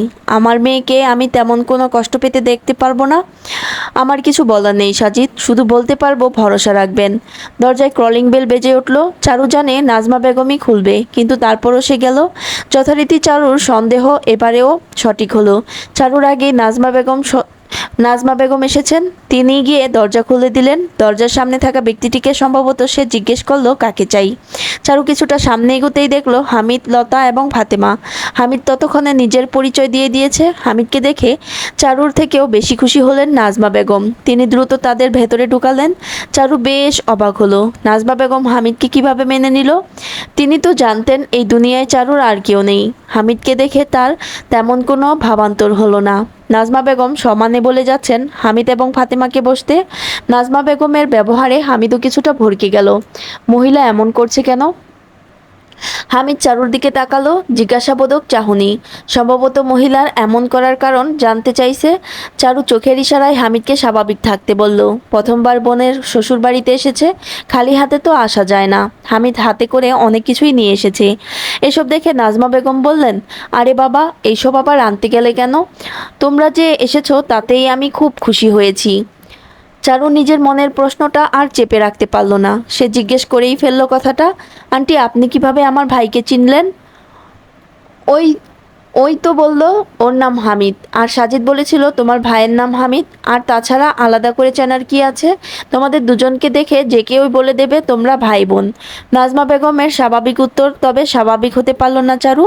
সাজিদ ওর মাকে ঠিক কি বলেছিল? সে তো বলেছিল এই দুনিয়ায় চারুর কেউ নেই। তবে এখন নাজমা বেগম কি বলছেন? চারু হামিদ আর ফাতেমাকে ওখানে রেখেই ঘরের দিকে ছুটল। হামিদ দূরের কেউ নয় যে তার সাথে ফর্মালিটি দেখাতে হবে, তবে উত্তর জানাটা বিশেষ প্রয়োজন। সাজিদ, আপনি আন্টিকে কি বলেছেন আমার সম্পর্কে? কি বলেছি সেটাই জিজ্ঞেস করছি সাজিদ। কি বলেছেন? মানে আমার পরিবার সম্পর্কে বলেছি। আপনার পরিবারে সবাই খুন হয়েছে, শুধু আপনি একাই বেঁচে আছেন। আপনার আর কেউ নেই। তবে হ্যাঁ, একটা গন্ডগোল করে ফেলেছিলাম পরে। কি? কথায় কথায় হামিদের কথা বলে ফেলেছি। পরে বলেছি যে হামিদ প্রবাসী, দেশে আসবে আরও 3-4 বছর পর। কোনো কিছু হয়েছে? মা কি আপনাকে কিছু জিজ্ঞেস করেছে? আমার ভাই আর ভাবি এসেছে, তাদের সাথে কথা বলছেন আন্টি। ও শিট, মা কি আপনাকে কিছু জিজ্ঞেস করেছে এ সম্পর্কে?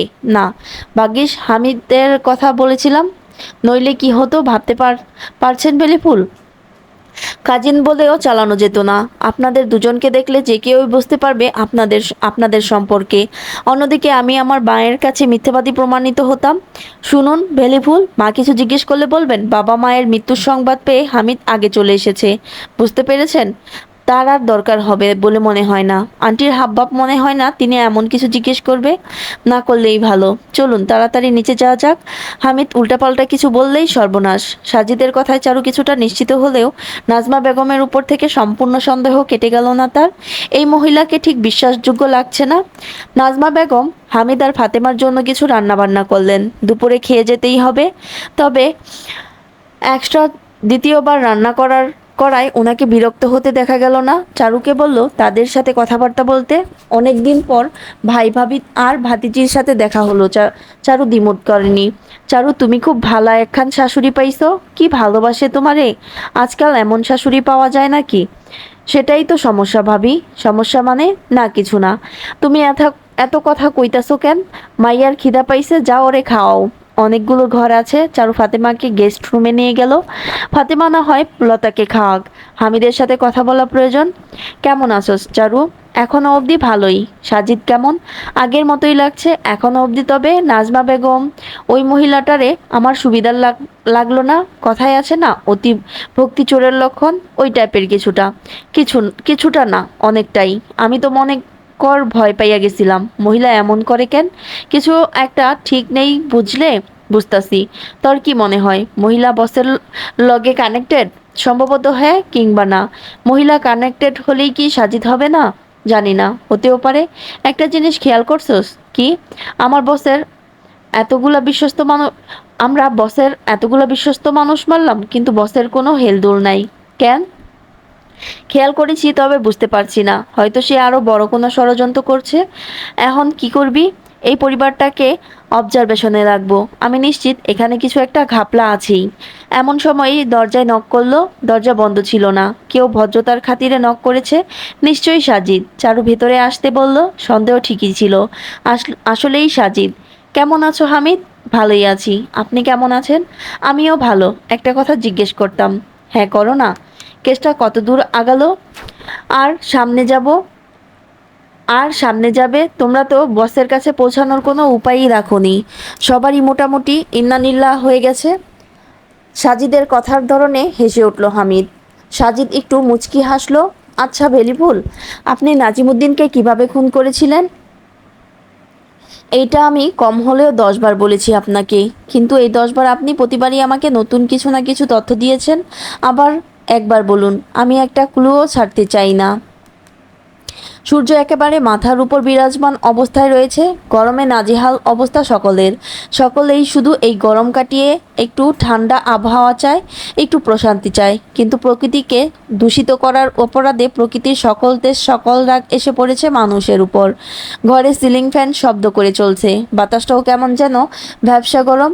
এই গরমে অদ্ভুত এক প্রশান্তি ঘিরে ধরেছে চারুকে। ভিতরটা প্রচণ্ড রকম ঠান্ডা লাগছে। চারু গোসল করে একটা লাল শাড়ি পরে নিল। আজ হামিদ গ্রামে গিয়েছে। নাজিমুদ্দিন আসবে এখানে। তাকে শেষ করেই নিজের বদলার আরও এক ধাপ পূরণ করবে চারুলতা। এমন নরপিচাসদের বেঁচে থাকার কোনো অধিকার নেই। আজ আবারও রক্তগঙ্গা বইবে। এইখানে লাল রঙের শাড়ি পরাটা অনিবার্য। চারু এগিয়ে গেল রান্নাঘরের দিকে। খুব যত্নে রান্না করলো নাজিমুদ্দিনের পছন্দের বিরিয়ানি। জীবনের শেষ খাওয়াটা হবে তার। জীবনের শেষ খাওয়াটা হবে তার পছন্দের। সেই খাবারের মাংসটাও হবে তারই পছন্দের মানুষের। জঘন্য পাপের জঘন্য শাস্তি কি হবে আজ? নির্দিষ্ট সময় হামিদ নাজিমুদ্দিনকে নিয়ে এলো। চারুও নিজের পছন্দ মতো পরিবেশন করলো নিজের জন্মদাতার পছন্দের বিরিয়ানি। নাজিমুদ্দিনের বিরিয়ানি খাওয়ার দৃশ্য ছিল চারুর জন্য খুবই সুখকর একটি দৃশ্য। নাজিমুদ্দিন সেদিন আঙ্গুল চেটে খেয়েছিল সেই বিরিয়ানি। প্রিয়তমা স্ত্রীর মাংসের বিরিয়ানি। বিরিয়ানি নাজিমুদ্দিনের সবচেয়ে পছন্দের খাবার। তার উপর আজ হামিদ তাকে বেশ দামি মদ পরিবেশন করেছে। নেশা চড়ে গেছে নাজিমুদ্দিনের। মাঝে মাঝেই মদ খাওয়া হয় তার, কিন্তু এত টাকা পয়সা থাকার পরেও নাজিমুদ্দিন কখনো দামি মদ কিনে খান না। বেশ সাশ্রয়ী মানুষ সে। মাতাল অবস্থায় বিরিয়ানি খাওয়ার পর সেটার স্বাদও বেড়ে গেছে বহুগুণ। মাংসের মধ্যেও হয়তো কিছুই বিশেষত্ব আছে। প্রতিবার খাবার মুখে নেওয়ার পরেই অদ্ভুত এক শিহরণ গ্রাস করছে নাজিমুদ্দিনকে। বিরিয়ানি খাওয়ার সময় তার অনুভূত হতে থাকে নারীর সাথে মিলনের সময়কাল উত্তেজনা। মদের নেশা কি হতেও পারে? আগে তো কখনো এমন অনুভূতি আসেনি। খাবার খেতে খেতে নাজিমুদ্দিন গভীরভাবে অনুভব করে সে উত্তেজনা। নিজের ছেলেকে সে অনুভূতি থেকে বরখাস্ত করতে ইচ্ছে হলো না তার। সে হামিদকেও খেতে সাধলেও হামিদ সম্পূর্ণ মানা করে দিল। নাজিমুদ্দিন এক প্রকার জোর করেই খাবারটা হামিদের মুখে দিতেই হামিদ কোনো রকম মুখ থেকে সেটাকে ফেলে বমি করতে শুরু করে। নাজিমুদ্দিন মাতাল হলেও তার মনে হতে থাকে এখানে কিছু একটা ঘাপলা আছে। কিন্তু নাজিমুদ্দিনকে ভুল প্রমাণ করে দিয়ে সেই বিরিয়ানি চারুই মুখে তুলল। নাজিমুদ্দিন আর কোনো রকম ঝামেলা করতে চাইল না। এমন উত্তেজনাময় খাবার সে আর কোথায় পাবে? হামিদের থেকে এই মদের নাম জেনে সেটা খেয়ে মাতাল হয়েই তারপর থেকে বিরিয়ানি খাবে বলে নাজিমুদ্দিন ঠিক করলো। সত্যিই অন্যরকম এক অনুভূতি। বিরিয়ানি খাওয়া শেষ হতেই আরও এক গ্লাস মদ গ্লাসে ঢেলে সেটাকে এক চুমুকেই শেষ করলো নাজিমুদ্দিন। এখন এখন সম্ভবত সে সম্পূর্ণ মাতাল অবস্থায় রয়েছে। সুযোগ বুঝে হামিদুর জিজ্ঞেস করলো, বস কে বাপজান? অবি। অভিনামটা শুনে হামিদ আর চারু কেমন অবস্থা হলো তা নাজিমুদ্দিন বুঝতে পারল না। একে একে মাতাল অবস্থায় হামিদ এবং চারুর সকল প্রশ্নের উত্তর দিতে লাগলো সে। তখনই কিছু একটা হলো। চারু হঠাৎই খুব আক্রমণাত্মক হয়ে উঠল। সে ছুরি হাতে তুলে তুলে দেয়। নাজিমুদ্দিন মাতাল হলেও তার বুঝতে অসুবিধা হলো না এখানে কিছু একটা হতে চলেছে। কিরে, তুই কি করতাছস? বলতো বলতো কি করি? ওইটা নামা। আজ আমার হাতে পতন ঘটবে আরেক অসুরের। মানে কি চাস তুই? তোর মৃত্যু। চারু আবারও হাতে তুলে নিল ছুরিটা, কিন্তু নাজিমুদ্দিনের কথা শুনে এক মুহূর্তের জন্য থমকে গেল সে। বাপের মৃত্যু চাস? এইগুলা চাইতে হয় না। কৃষ্ণ পাপ দিব। কি কি বললে তুমি? কি কইছি? কে পাপ দিবে? কৃষ্ণ। কৃষ্ণ পাপ দিব? কৃষ্ণের একটা রাধা আছে জানোস? আমারও একখান রাধা আছে, রাধা দেবী সারদা। নামটা সুন্দর না? আমি তারে কত নামে ডাকি তার হিসাব নাই। রাধারানী, সারদা দেবী, কত নাম তার। আমি অনেক ভালোবাসি আমার রাধারানীরে। তারে নিজের হাতে খুন করছি ঠিকই, কিন্তু আমি তারে অনেক ভালোবাসি, আজও ভালোবাসি। চারু এক মুহূর্তের জন্য স্তম্ভিত হয়ে হামিদের দিকে তাকালো। হামিদও একইভাবে স্তম্ভিত হয়ে দাঁড়িয়ে আছে। চারু, ও কি কয় এগুলা? রাধারানী সারদাকে? চারু উত্তর দিতে পারে না হামিদের প্রশ্নের। কি উত্তর দেবে সে? এই প্রশ্নের উত্তর তো সে নিজেই জানে না। তাছাড়া নাজিমুদ্দিন হঠাৎ রাধাকৃষ্ণের নামই বা কেন নিল? চারুকে করা প্রশ্নের উত্তর দিল স্বয়ং নাজিমুদ্দিন নিজেই। সারদা আমার বউ, তোদের বড় মা। ওই আমার একমাত্র আসল বউ। পরে আমার আমার জন্য ধর্ম পরিবর্তন কইরা মুসলমান হইছে। মুসলমান না হইলে আমাগো বিয়াটা হইতো না। হামিদ, বুঝছস নি বাপ? ওই ঘরে কিন্তু তোর দুইটা বড় ভাই আছে। ওরাই আমার আসল পরিচয় আছে। ওরা এখন কই থাকে জানোস নি? আমেরিকা থাকে, আমেরিকা। বড় বড় পদে চাকরি করে। দেখলেই আমার বুকটা জুড়াইয়ে যায়। চারুর হাত থেকে ছুরিটা পড়ে যায়। হামিদ ও স্তব্ধ হয়ে দাঁড়িয়ে রইল।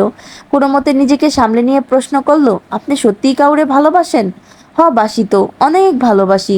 সে আপনার জন্য নিজের ধর্ম ছাইরা আইসা পড়ল?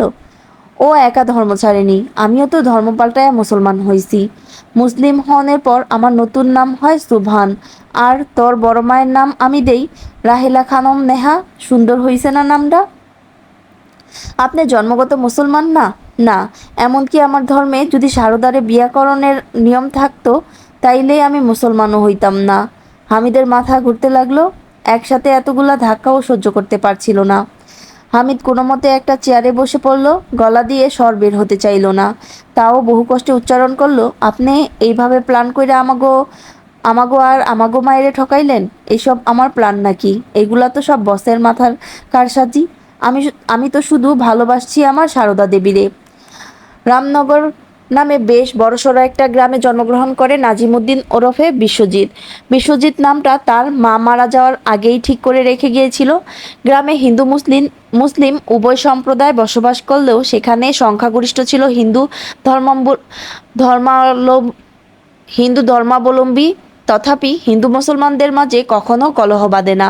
সবাই মিলেমিশেই থাকতে পছন্দ করে। তন্মধ্যে সম্ভ্রান্ত এক ব্রাহ্মণ পরিবারে ছেলে বিশ্বজিৎ ওরফে নাজিমুদ্দিন। বিশ্বজিৎকে জন্ম দিতে গিয়ে মা মারা যান তার মাতা লক্ষ্মী দেবী। সময়টা অনেক দিন আগের। সে সময়ে বিশ্বজিতের বাবা সহ পরিবারের সকলে মনে করতে লাগলো তাদের পরিবারের এ ছেলেটি অপয়া।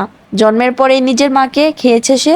অবশ্য বংশের প্রদীপ ভেবে হয়তো এ কথা কেউ মনে রাখতো না। তবে হিমালয় পর্বতে 50 বছর সাধনা করাতে গিয়ে এক সাধু পুরুষ এসে নাকি বিশ্বজিতের ঠাকুরদা হরিদাসকে বলেছিল তাদের বংশে এমন এক পুত্র জন্মাবে যে তাদের বংশের সব মান সম্মান শেষ করে সম্পদ লুটে নিয়ে এ পরিবারকে পথের ফকির করে ছাড়বে। জন্মের পর থেকেই পরিবারের অনিষ্ট সে করবে। বিশ্বজিৎ জন্মের পরেই তার মা মারা যায় বিদায় সকলেই মনেই তাকে নিয়ে সংশয় টানা বাঁধতে থাকে। তার করা ছোট ছোট ভুলকেও সবাই আর চোখে দেখত। কখনো কোনো শুভ কাজে বিশ্বজিৎকে অংশ নেওয়া মানে ছিল বিরাট এক অমঙ্গল হবে এখানে। তাই বিশ্বজিৎকে প্রায় সকল ধরনের শুভ কাজেই পাশ কাটিয়ে রাখা হতো। কোনো পূজায় তাকে কোনো দায়িত্ব দেওয়া হতো না। কারো বিয়ে ঠিক হলে সে বিয়ে মিটে না যাওয়া অবধি তাকে মণ্ডপে নিয়ে যাওয়া হতো না। তার খাওয়া দাওয়া সম্পর্কেও বাড়ির কেউ খুব সচেতন ছিল না। এইসব সহ্য করতে করতে বিশ্বজিৎ হয়ে ওঠে এক ধরনের জেদি প্রতিহিংসা পরায়ণ ছেলে। মাত্র 11 বছর বয়সে বাড়ির সকলের উপর জেদ করে 13 বছর বয়সী বড় দাদাকে নিয়ে বেরিয়ে পড়ে সে বাড়ি থেকে। এই পৃথিবীতে একমাত্র তার দাদাই তাকে কিছুটা ভালোবাসতো। আর কারো ভালোবাসা কখনো পায়নি বিশ্বজিৎ। দাদাকে নিয়ে নতুন লড়াই শুরু হয় বিশ্বজিতের। না ছিল কোনো খাবার আর না ছিল মাথা গোঁজার জন্য একটু ঠাঁই। প্রথমে চুরি চামারি করে পেট চালাতে থাকলেও একসময় তার আশ্রয় হয় বসের কাছে। দু ভাই বেশ ভালোই চলতে থাকে। থাকার জায়গা পাওয়া যায়, খাবার পাওয়া যায় ভালো, বিছানায় নিত্যদিনের নতুন নতুন সুন্দরী নারী, মেয়েদের প্রেমের জালে ফেলা, ঠকানো, লোক ঠকানো, এসবই যেন তাদের প্রতিদিনের কার্যাবলীর মধ্যে গিয়ে পড়ে। বিদেশে নারী পাচারের কাজ তখনও শুরু হয়নি, তবে দেশেই তাদের বেশ কয়েকটি লাইসেন্সবিহীন পতিতালয় ছিল। সেখান থেকে প্রত্যেকেই অনেক বেশি টাকা উপার্জন করা শুরু করলো। বিশ্বজিতের কাজ মূলত ছিল সেই সব পতিতালয়ের জন্য নতুন নতুন সুন্দরী নারী খোঁজা, বিনিময়ে টাকা আর নারী দুটোই তার ছিল। বিশ্বজিৎই মূলত সেখানে সবচেয়ে বেশি কাজ করে উপার্জন করেছে। ধীরে ধীরে সেই বসের খুবই ঘনিষ্ঠ হয়ে উঠল সে।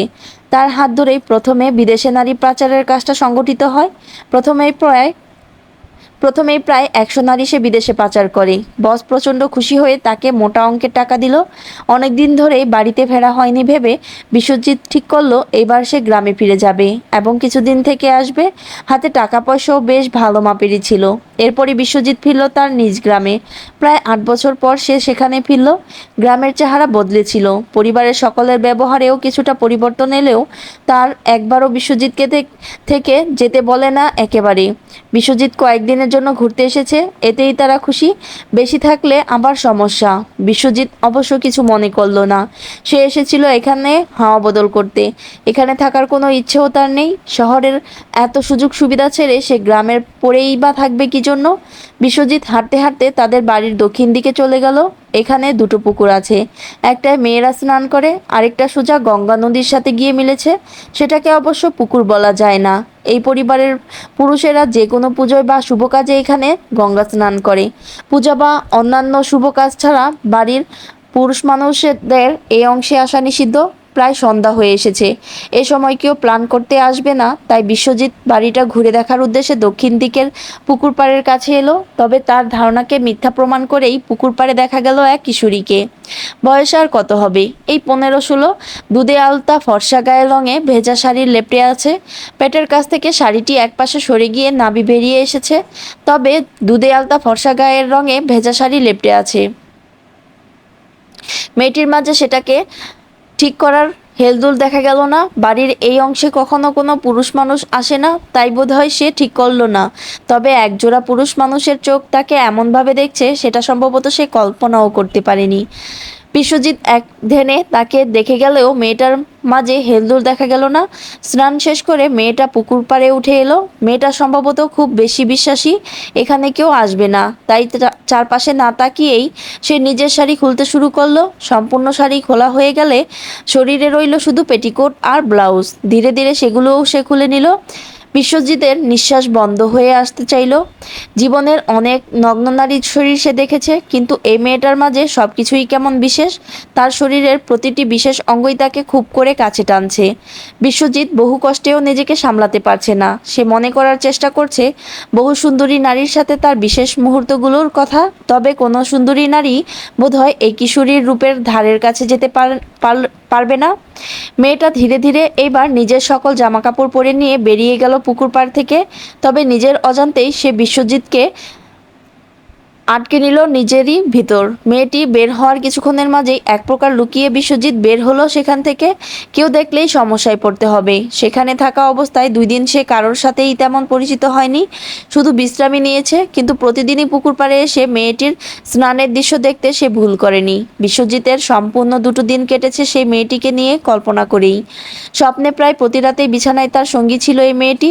তবে মেয়েটিকে সে সম্পর্কে তখনও কোনো ধারণাই ছিল না তার। টানা 2 দিন বিশ্রাম নেওয়ার পর সে পুরোপুরি ঘর থেকে বের হলো। এর মাঝে অনেকেই ওর সাথে দেখা করতে এলেও সন্ধ্যার সময় ছাড়া সে এক মুহূর্তের জন্য বাড়ি থেকে বের হয়নি। এই 2 দিনে মেয়েটাকে নিয়ে বিশ্বজিৎ কত কল্পনা জল্পনা করেছে তার ইয়ত্তা নেই। এখনও সম্ভবত বের হতো না যদি না মেয়েটাকে তা জানতে হতো। ঘর থেকে বের হওয়ার পরে বিশ্বজিতের ঠাকুরদা হরিদাস তাকে একে একে সকলের সাথে পরিচয় করাতে লাগলো। তবে সেই মেয়েটি এখানের কোথাও ছিল না। তবে কি মেয়েটা এই পরিবারের কেউ নয়? এমনটা তো হওয়ার কথা নয়। এই পুকুরে তো শুধু বাড়ির মেয়েরাই স্নান করে। সবার সাথে আলাপচারিতা শেষে বিশ্বজিৎ নিজের পরিবার সম্পর্কে নতুন অনেক কিছু জানলো। তাছাড়া পুরনো অনেক কথাও সে ভুলে গিয়েছিল। বিশ্বজিতের বিশ্বজিতের পরিবার মূলত যৌথ পরিবার। শুধু যৌথ পরিবারই নয়, বেশ বড়সড় যৌথ পরিবার। তাদের বাড়িটাও বিশাল। অবশ্য বিশাল না হলেও এত মানুষের থাকার জায়গা হতো না। তার ঠাকুরদাদা হরিদাসের ছিল আরও 2 ভাই। তারা 3 ভাই এখানে যৌথ পরিবারে থাকে। হরিদাসের 8 ছেলে মেয়ে, 3 মেয়ে আর 5 ছেলে। সকলেরই বিয়ে হয়ে গেছে। বিশ্বজিতের বাবাই ছিল বড় সন্তান। বিশ্বজিতের এক পিসি বিধবা, তিনি বাবার বাসাতেই নিজের মেয়েকে নিয়ে থাকেন। আরেক পিসি অসুস্থ থাকে বিদায় সেও নিজের বাপের বাড়িতে এসে পড়ে থাকে তার মেয়েকে নিয়ে। শ্বশুর শাশুড়ি এমন বউ ঘরে রাখতে তেমন ইচ্ছুক না। আর আরেক পিসি বিয়ে হয়েছে পাশের গ্রামে সম্ভ্রান্ত এক ব্রাহ্মণ পরিবারের। 3 বোনের মাঝে তিনিই একমাত্র সুখে আছেন। আর বিশ্বজিতের সব কাকাই পুরোহিত। স্ত্রী পুত্র কন্যা নিয়ে ভালোভাবে আছেন। তেমনি হরিদাসের আর 2 ভাইদের জীবনও এমন। এই 3 যৌথ পরিবার একসাথে থাকায় মূলত বাড়িটা এমন বিশাল এবং ব্রাহ্মণ হয় গ্রামের সবাই তাদের মান্য করে চলে। বিশ্বজিতের বাবা দ্বিতীয় বিয়ে করেননি আর। তিনি বাকিটা জীবন একাই কাটাবেন বলে সিদ্ধান্ত নিয়েছেন। বিশ্বজিৎ সবার সাথে একটু কথাবার্তা বলে বাড়ি থেকে বের হলো। বাড়ির পেছন দিকে একটা খুব বড় কৃষ্ণচূড়া গাছ আছে। লাল থোকা থোকা ফুল সম্পূর্ণ ছেয়ে রেখেছে গাছটাকে। এখানে প্রায় 12 মাসই ফুল ফোটে। নিচে 2জন মেয়ে বসে সেই ফুল কুড়াচ্ছে। একজনকে চেনে বিশ্বজিৎ, সে তার ছোট পিসির মেয়ে। অসুস্থ থাকায় যিনি বাবার বাড়িতে থাকেন। মেয়েটার নাম প্রতিমা। আরেকটা মেয়ে হলো সেই অপরূপ সুন্দরী যার চিন্তা ভাবনায় বিবর বিশ্বজিৎ। এখনও মেয়েটার সাথে পরিচয় হয়নি তার। সে এগিয়ে গেল মেয়ে দুটোর দিকে। প্রতিমার বয়স হবে 12 কি 13। মেয়েটা বিশ্বজিৎকে দেখে বেজায় খুশি হলো। দেহ সারদা দি কে আসছে? কে? সারদা এক পলক তাকালো বিশ্বজিতের দিকে। মুখটা তার কাছে নতুন, আগে কখনো এই সুন্দর ছেলেটাকে সে দেখেনি। বিশ্বজিৎও বুঝতে পারলো মেয়েটার নাম সারদা। এইখানে কি করো প্রতিমা? ফুল কুড়াতে আসছি দাদা, তুমি ফুল নিবা? না থাক, তোমরা কুড়াও। এটা কে প্রতিমা? সারদা। আরে সারদা দি, তুমি ওনারে চেনো নাই? উনি বিশ্বজিৎ দা। তোমারে না কইছিলাম শহর থেকে বিশ্বজিৎ দা আসছে। আজ তো সবার সাথে পরিচয় করানো হয়েছে। তুমি ওইখানে ছিলা না, তাই মনে হয় এখনো চিনো নাই। বিশ্বজিৎ দা, তুমি সারদা দি রে চিনছ তো? বিশ্বজিৎ নাবোধক মাথা নাড়ল। সারদা দি হইল গিয়া তোমার বড় পিসির মাইয়া, বুঝছো? বিশ্বজিৎ হ্যাবোধক মাথা নাড়লেও ভিতর থেকে একটা দীর্ঘশ্বাস বেরিয়ে এলো। তার ধর্মে পিস্তুত বোনকে বিয়ে করা যায় না। বিশ্বজিতের অবশ্য খুব একটা ভাবান্তর হলো না। সে আগেই জানতো এমন কিছু হতে পারে। মেয়েটা যেহেতু তার বাড়িরই মেয়ে, সারদা তার বিধবা পিসির মেয়ে, এটা নিয়ে বিশ্বজিতের কোনো সমস্যা নেই। তবে সমস্যা হবে এ বাড়ির মানুষদের। বিশ্বজিৎ নিশ্চিত সে কোনো না কোনোভাবে সামলেই নেবে। তাছাড়া যে ধর্ম সে মানেই না, সে ধর্মের কর্ম করে কী লাভ? বিশ্বজিতের মনেই হয় না দুনিয়ায় সৃষ্টিকর্তা বলতে কিছু আছে। তাই শুধু শুধু সেই সৃষ্টিকর্তার ভয়ে ভালোবাসা ছেড়ে দিতে হবে কেন? প্রতিমা, আমি তো অনেক দিন পরে গ্রামে আসলাম। তোমরা কি আমার এই গ্রামটা ঘুরাইয়া দেখাইবা? কিন্তু আমাগো তো একা একা গ্রামে ঘোরা বারণ। সারদা, আরে কই, বিশ্বজিৎ দা তো আমাদের সাথেই আছে। আরে একা কই, বিশ্বজিৎ দা তো আমাদের সাথেই আছে, চলো যাই। প্রতিমা, কিন্তু প্রতিমা, মা যদি বকা দেয় তখন? আরে তোমরা তো আমার সাথে যাইতাছো, পিসি বকবো কেন? কিছুটা ইতস্ত করে সারদা রাজিও হয়ে গেল গ্রামে ঘুরতে। অনেকদিন যাবতই গ্রামে একটু মন মতো ঘোরা হয় না। বাড়ি থেকে কিছুটা দূরে যেতেই বিশ্বজিতের ছোট পিসির সাথে দেখা হলো। তিনি গ্রামের উত্তর দিকে গিয়েছিলেন পুজোর ফুল আনতে। কিরে, তোরা কই যাইতাছস? বিশ্বজিৎ দা গ্রামটা দেখতে চাইতেছিল, তাই তারে গ্রামটা দেখাইতে নিয়ে যাইতাছি। প্রতিমা, তোরা মাইয়া মানুষ কি দেখাবি? আমি বরং ভিতরে থেইকা কাউরে পাঠাইয়া দেই, তারা বিশ্বজিৎরে ঘুরাইয়া দেখাইব। তোরা অন্দরে যা। থাক না পিসি, ওরাই যাক। ওরাই তো কতদিন ধইরা গ্রাম দেখে না। তাছাড়া ওরা তো একা যাইতেছে না, আমি নিয়ে যাইতাছি। কিন্তু তুই নিজেও তো কিছু চিনস না। তাছাড়া এইটা তো ছোটখাটো গ্রাম না বাজান। তুই কেমনে? তুমি চিন্তা কইরো না পিসি, সন্ধ্যা নামার আগেই আমরা বাসায় চলে আসবো। আচ্ছা তাহলে যা, আর শুইনা রাখ। শ্মশানের দিকে যাবি না? দুইজনেই লায়েক মাইয়া, চোখে পড়লে ঝামেলা। কি কও লায়েক? ওরা দুজনেই তো বাচ্চা মাইয়া। তোর ছোট বোন দেখা তোর কাছে বাচ্চা মনে হয়? দাদার কাছে বোনেরা ছোটই হয়। সারদার তো বিয়া হইতাছে না, বয়স বেশি হইয়া গেছে বইলা এইবার 16-তে পা দিল। বিশ্বজিৎ বিড়বিড় করে কিছু একটা উচ্চারণ করলো, তবে তা কি সেই ঠিক বোঝা গেল না। সম্ভবত সারদাকে বোন বলাটা তার পছন্দ হয়নি। বিশ্বজিৎ সারদা আর প্রতিমাকে নিয়ে গ্রাম ঘুরতে বের হলো। আরও কিছুটা সামনে যেতেই কিছু লোকের দেখা মিলল। সম্ভবত এখানের গ্রামবাসী। তারা সারদা, প্রতিমা আর বিশ্বজিৎকে নমস্কার জানালো। সারদা আর প্রতিমাও নমস্কার জানালো। আপনারা কই যাইতেছেন মা? এখনো দুপুর গড়ায় নাই। এই ভর দুপুরে ঘোরাঘুরি করলে তো তেনাদের নজর লাগে। বিশ্বজিৎ দা শহর থেকে আসছেন, তবে গ্রামটা ঘুরায় দেখাইতাছি। বিশ্বজিৎ দাদা বাবু, উনি আশ্চর্য গণেশ ঠাকুরের ছেলে না? সারদা মাথা নেড়ে হ্যাঁ জানালো। লোকগুলো আবারও নমস্কার জানালো বিশ্বজিৎকে। বিশ্বজিৎও হাত জোর করে তার প্রত্যুত্তর করলো। লোকগুলোর কথাবার্তা মনে হচ্ছিল তারা ওদের বেশ সম্মান জানাচ্ছে। ওরা তিনজনই তাদের চেয়ে বয়সে বেশ ছোট, তাও এত সম্মান। কিছুক্ষণ পরপর এমন কেন না কোনো মানুষের সাথে দেখা হচ্ছে, আর তারা প্রত্যেকেই বেশ সম্মান নিয়ে কথা বলছে তাদের সাথে। কি ব্যাপার সারদা? গ্রামে দেখি সবাই তোমাকেও অনেক সম্মান করে। আমরা ব্রাহ্মণ তো, তাই গ্রামের মানুষ ব্রাহ্মণ পরিবারের মাইয়া গো দেবীর মতো মানে। তাই নাকি? সামনে শস্য ক্ষেত আছে, এইখানে যাইবেন দাদা? দাদা ডাইকো না, আমার নাম বিশ্বজিৎ। আপনি তো আমার বড়, তার উপর আবার আমার আত্মীয়। আপনারে দাদা না ডাকলে কারে ডাকমু? যারেই ডাকো, আমারে ডাইকো না। প্রতিমা ছোট মানুষ, দুজনের হাঁটার গতির সাথে তাল মেলাতে না পেরে সে কিছুটা পিছিয়ে পড়েছিল। অবশেষে আর না পেরে দৌড়ে এসেই তাদের ধরল। তোমরা কি গো, আমারে একা রাইখা আসতাছো কেন? কই একা ফালায় আসলাম সারদা। তুমি আর কথা বইল না সারদাদি, তুমি খুব খারাপ। বিশ্বজিৎ দা, আম খাইবা? কই পামু? মিনাদের বাড়িতে মস্ত এক আম গাছ, অনেক মিষ্টি আম। লুকায় আনমু? একদম না। ব্রাহ্মণ হইয়া চুরি করবি? কৃষ্ণ পাপ দিব। সারদা, উফ সারদাদি, তুমি এই কথা আর কত বলবা বলো তো? কিছু হইব না, তোমরা একটু বসো, আমি যামু আর আসমু। কিছু হইব না, আজ ওদের বাসায় কেউ নাই, ইচ্ছা মতো আম নিয়ে আসমু। তোমরা কিন্তু আমারে রাইখা যাইও না। প্রতিমা দৌড়ে ছুটে গেল একটা বাড়ির দিকে। বিশ্বজিৎ আর সারদা এইবার একদম একা। সারদা, তুমি প্রতিদিন সন্ধ্যায় স্নান করো কেন? আপনি কেমনে জানলেন?